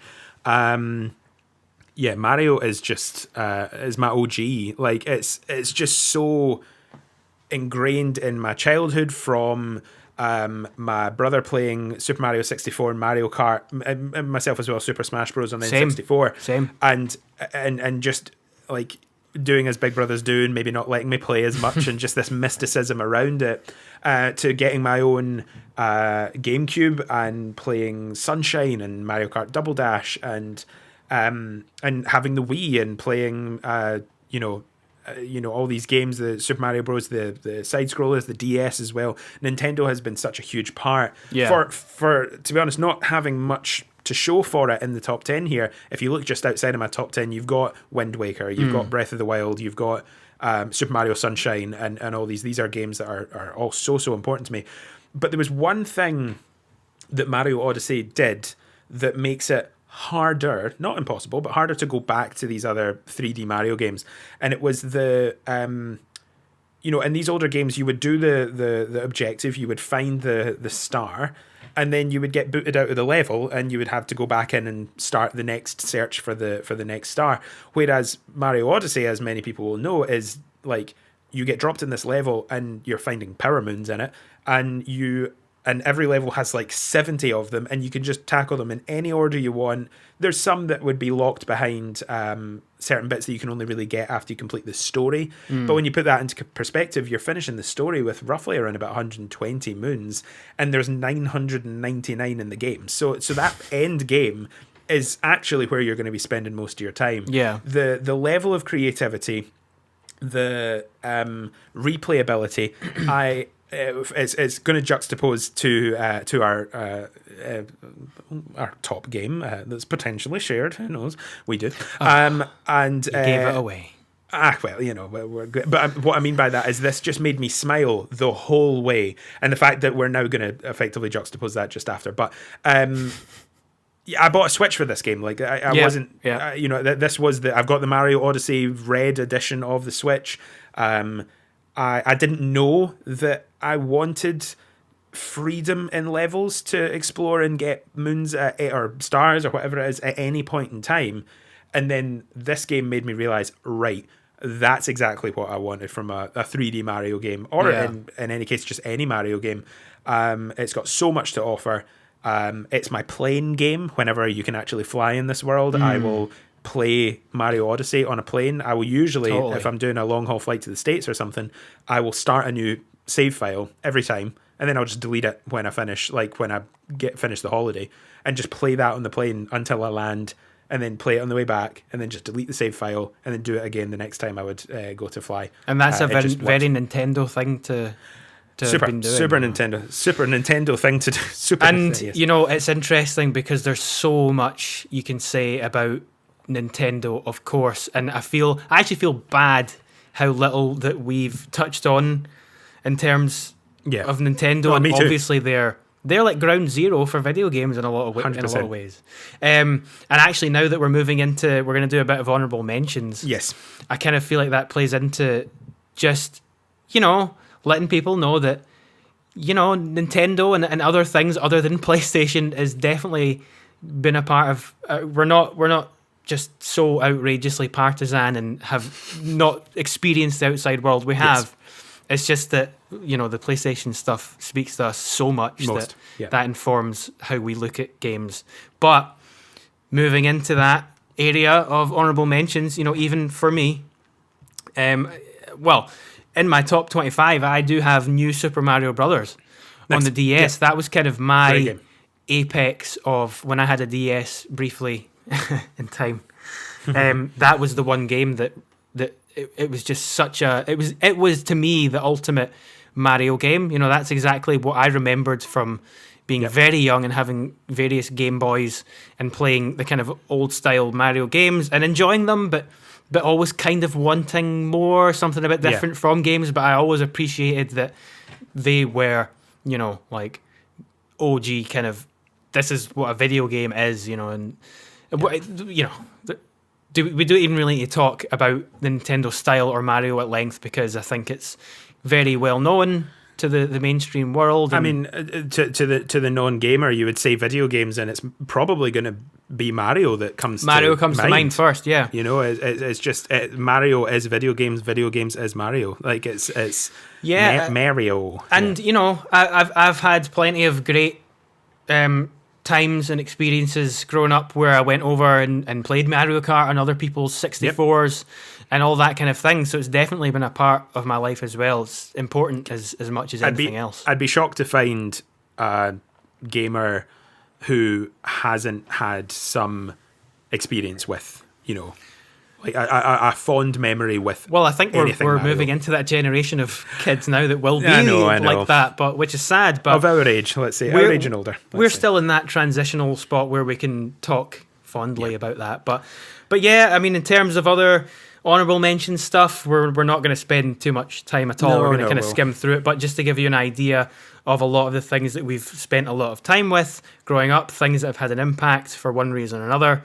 For me, that's stuff like Sims 2, Roller Coaster Tycoon 2, very PC-centric experiences, which I spent a lot of time in. Myself as well with Sims 1 more so, and Sims 2. Sims 2 borrowed all the expansions off my pal and bricked our home computer. I had to delete it after that. Yeah, so that's what would happen. That feels like it's a very shared experience between a lot of people our age. Like, the boxy computers. So I've got the Sims thing as well. Cheat code culture and everything as well. Yes. Which even in like the old GTA games, that was a big thing. So even like San Andreas would be a big honorable mention here for me. So many people who never even played the story of those games and just jumped in and ran about and played cheats for hours and hours. Now I've kind of just assumed that I'm kind of skimming through my honorable mentions. So we'll kind of stick with that. So the rest of it for me would be, Guitar Hero 2 was certainly in terms of a music sense, that informed me, it helped my development with music as well. Absolutely. Rhythm games, what more can you say? I am also a big football fan, which is surprising maybe to some. So the Pro Evolution Soccer games for me are near and dear to my heart. I still put many hours into them. I almost feel like they don't need a place on the list because it's like its own thing, sports games, So I'm not as big a FIFA fan, by the way. PES is where it's at. If anyone's listening, fucking PES. Turn the podcast off now, mate. Turn the podcast off now. Let's see, what else? Wrestling, big wrestling fan as well. All the SmackDown games, put many hours into them as well.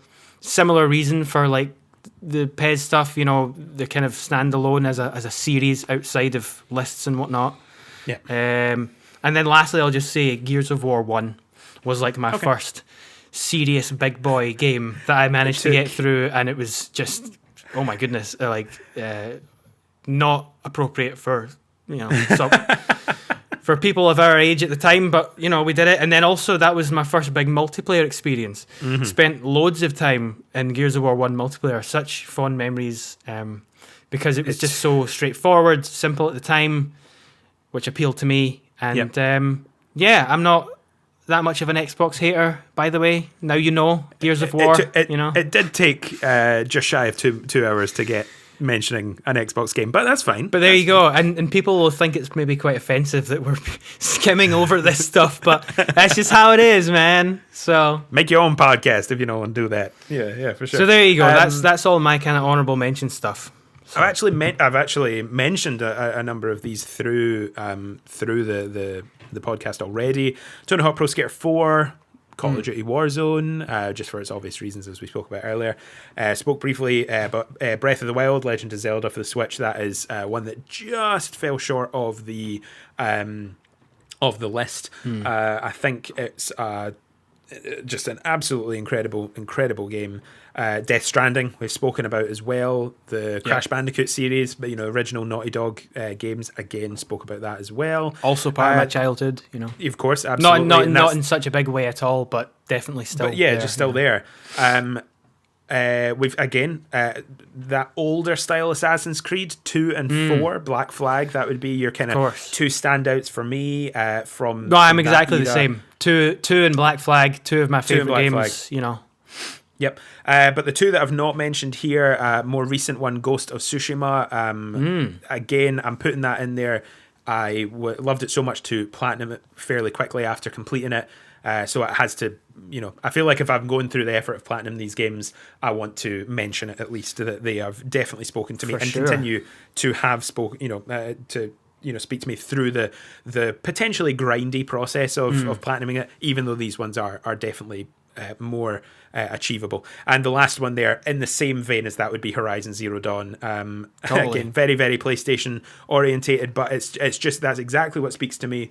They've created this atmosphere of incredible craftsmanship. The games, for all they are different, they feel like a PlayStation game. They feel like a PlayStation exclusive. You kind of know that you are inevitably going to get some form of quality from that, with very rare exception. All great games that I have also enjoyed for similar reasons. And no, we're not just listing every single big PlayStation exclusive before you're thinking that. Days Gone is nowhere near these lists, just in case anyone's thinking. All great games, absolutely. I'm playing through. Sorry. My number one in that case is Knack 2. No, it's not. How could we forget? How could we forget? Sorry, continue. I actually did play through Knack 1 because I had the PS4 at launch, and it was just because there was so little to play. I just there was played it. playing it. Yes. Not great, but yeah, no, I'm playing through Ghost of Tsushima just now. Great game, you know. It again quite does things a little bit differently. It's a very smooth, fast experience for an open world game. I thought it doesn't, when you the actual gameplay feel of it doesn't actually feel like it should be an big open world game, if that makes any sense. It's very fast and smooth, and it looks amazing. You know, it taps into that feudal Japan thing amazingly. Yes. Just thought I would say a few words about that's all good. Okay, number one. Wow. Number one is many shared. People have probably guessed this already, and yes, this is probably comes across as very cheesy, but our number one spot is shared.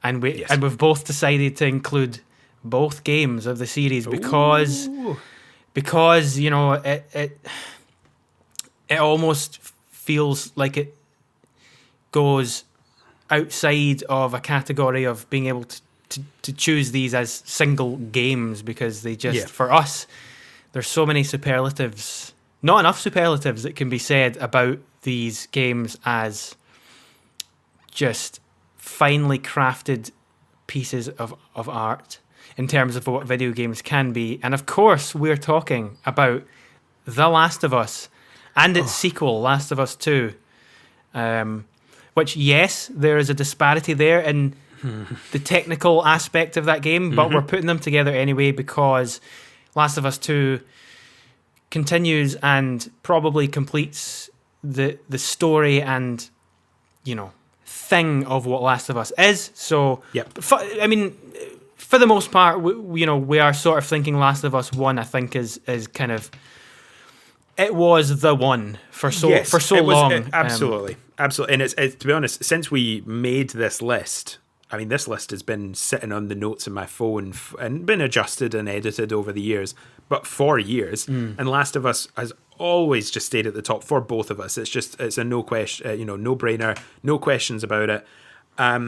Part 2 was massive coming out for us. I avoided all spoilers from the leaks. From what we found out afterwards, a lot of the leaks weren't actually even true. There's a massive political outrage to Part 2, which is just so completely unfounded for me. There's just no...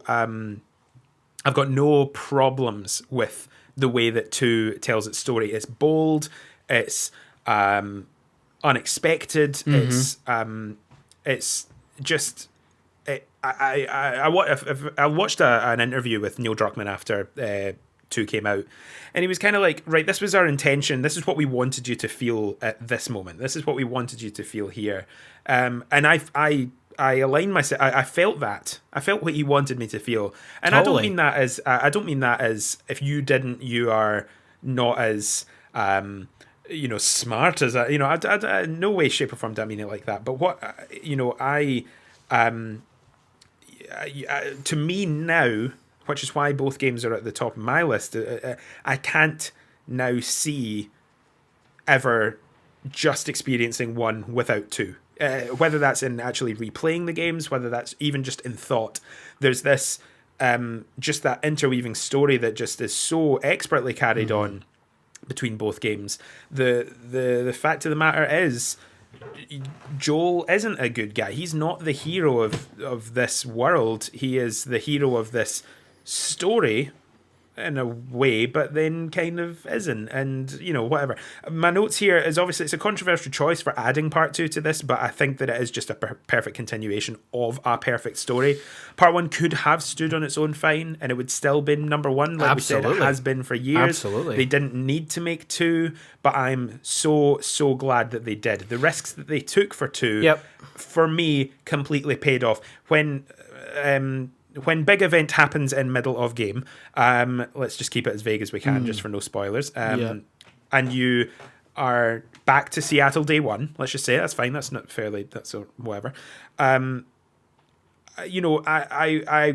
did feel, oh no, but not in like, oh no, I don't want to do this. Like, oh no, like this is crazy. I don't want to I don't want to, but you're going to make me, but not like, I don't want to do this. Like, just like, oh, this is just like so polarizing and just so powerful. And then the fact is, that they were able to take you through this alternate story and really, really just change your mind to allow that ending to pay off. If the ending happened in part 2 without you playing the second half of the game to that extent, it would just not have worked. It just would not have worked. So wouldn't have felt totally worthwhile.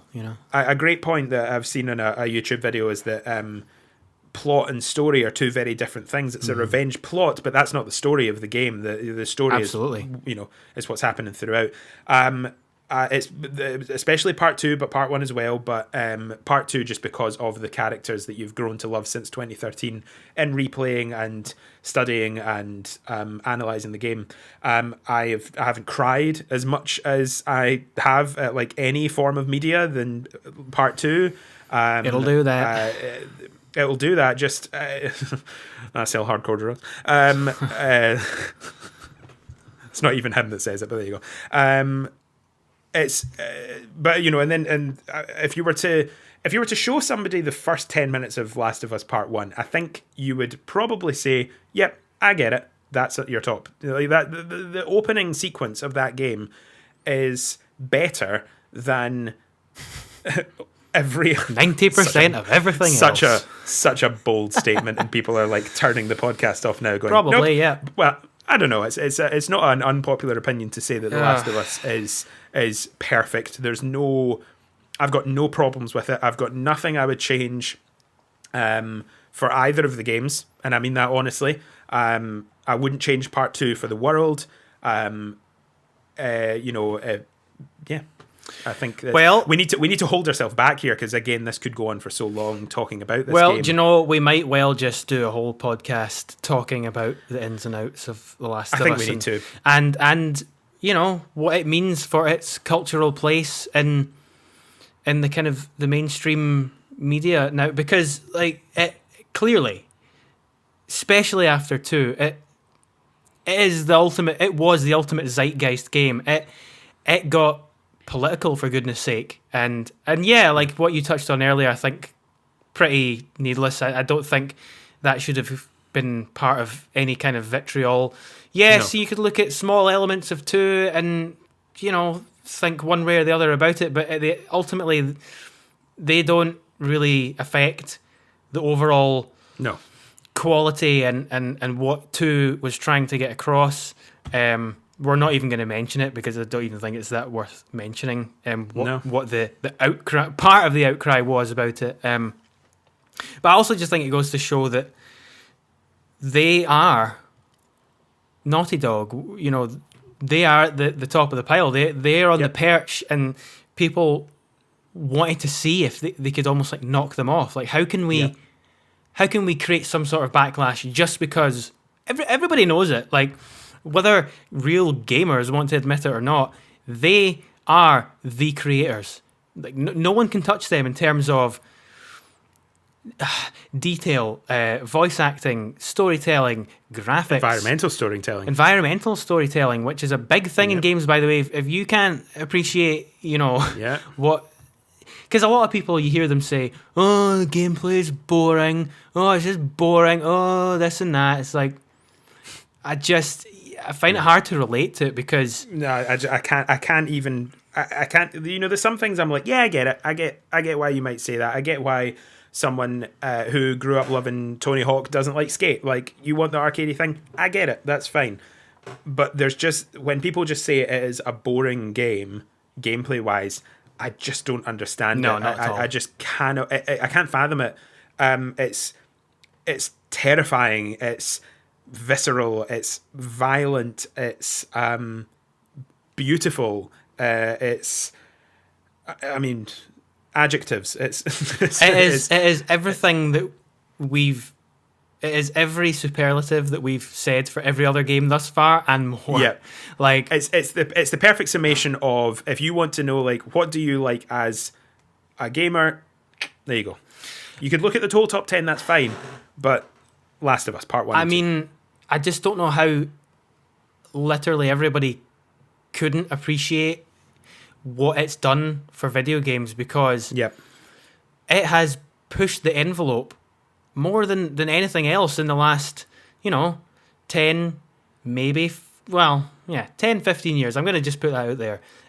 Because, people were asking, like, oh, wow, when are games going to become ultra realistic and be as good as films in terms of how they tell stories and how they're acted out? This is it. Nothing, This is it. apart from maybe, the Rockstar games and maybe one or two others, nothing even comes close in games. And I'm actually kind of surprised that we're still in 2021, that there's not that much that attempts to kind of get on the same level of quality in terms of this is more than a film, this is more than a game. And I think that, and not to be that partisan fanboy, which I know it comes across as, I do understand that, but I think the only people really, and we alluded to this earlier, is really the other Sony exclusive teams. They've cultivated these teams to, something, God of War obviously being high up on my list does come to mind as someone that's striving for that level of storytelling depth that kind of feels, and obviously then you can look at the father-son relationship being quite similar to the Joel and Ellie relationship. Oh, it's God of The Last of Us or whatever, I don't know. Not everything can be wholly unique, No, exactly. But the way, and then you look at, films like Logan that, obviously, and everyone said, oh, it's just Wolverine being Joel and this little, it's that, it's a story trope, I suppose, but the level in which Troy Baker and Ashley Johnson bring those characters to life, and the motion capture, and in the first game, of course, but then the facial motion capture in 2, the advanced sort of detailing that they're able to put in to just put this high above pretty much all other form of media for me, with very, very few nostalgic exceptions, which are painfully obvious if you know me. It's just absolutely perfect. Absolutely perfect. Yep. I mean, I don't think of 2 quite in the same perfection vein as you do. It's still probably an 11 out of 10 for me. Yeah. The only small problem that I had with it was just slight pacing issue. But I can see that. But it's, to me, that's still so minor that when I look back on the journey as a whole, wow. I mean, it's an interactive media journey that I would implore everyone to try. And if you are this sort of cynical, you have this cynical, angry kind of view on The Last of Us, I would implore you to just, try and, come down off of that horse and look at it in a different light, and just appreciate that what these games are actually doing for games. I just don't think there's anything at all that can warrant such the level of backlash that they have had. And I kind of didn't even want to talk about them in this way so much, but you almost can't avoid it just because of the attention that they've had. And it was really mainly the second game, but that's also somewhat of a byproduct of the world that we've been living in the last couple of years rather than 2013. It was just a bit of a different climate. But gosh, what else can you say? Because when you think about all the aspects of these games, it's like, well, what is its thing? What does it do best? And you think, well, it's story and acting. But then you look at the detail of the animation and just everything about these products is just top drawer. There's the when you talk about the animation, and there's things I'm like scrolling through like PlayStation Reddit and finding these GIFs of or like short clips of people being like, hey, did you know that you can do this in The Last of Us Part 2? And it's like Ellie shooting a guy in the head. He throws up like his spare ammo that he like either had and flies out of them. And if you time it right, she'll like catch it in midair and load it into her gun. Yeah. You're like, yeah. But I never did that in the game. I'm just like, oh my goodness. I didn't know, like, it was just, I know. I think we probably will need to have a more expanded discussion. Eloquent conversations about all these games, then we get to Last of Us and we're like, trying not to gush. Yeah, trying not to gush. Well, I think we should call it there. This has been fun. I've really enjoyed our conversation today. Me too. We have gone on longer than planned. We are, post 2 hours. That's fine though. Where our goal would be for most episodes to hit that kind of hour to sort of 90-minute mark, where we'll really be deep diving into sort of one particular topic, where we've obviously been talking about a number of different topics, on a surface level with each of these games. It is going to take that bit longer doing episodes like this, but we love talking about this, and hopefully that comes through to you listening. We don't be put off by like a longer episode. If you made it this far, thank you so much. Hey, we're still at like half the length of most Joe Rogan episodes, so Well, that's it. That's my thought. Is I will happily listen to a 2-hour podcast, so I'm hoping you guys will as well. We are like we just said, we're just getting started up. This can change, this can grow, this will adapt. We would love to get some of your feedback. We are on the podcast service, obviously, that you'll be listening to just now. If you could leave us nice reviews, if you enjoyed the episode, that'd be great. That helps us out a whole bunch. We are on social media. We are on Facebook, Instagram, and Twitter. Just search Not So Casual Gamer on there, and you'll find us. We'll potentially, when we're planning new topics, we'll post out, and if you've got any questions you want in the episodes, that might happen as well. Who knows? We'll just see what how kind it of response goes. we're getting. Yeah, absolutely.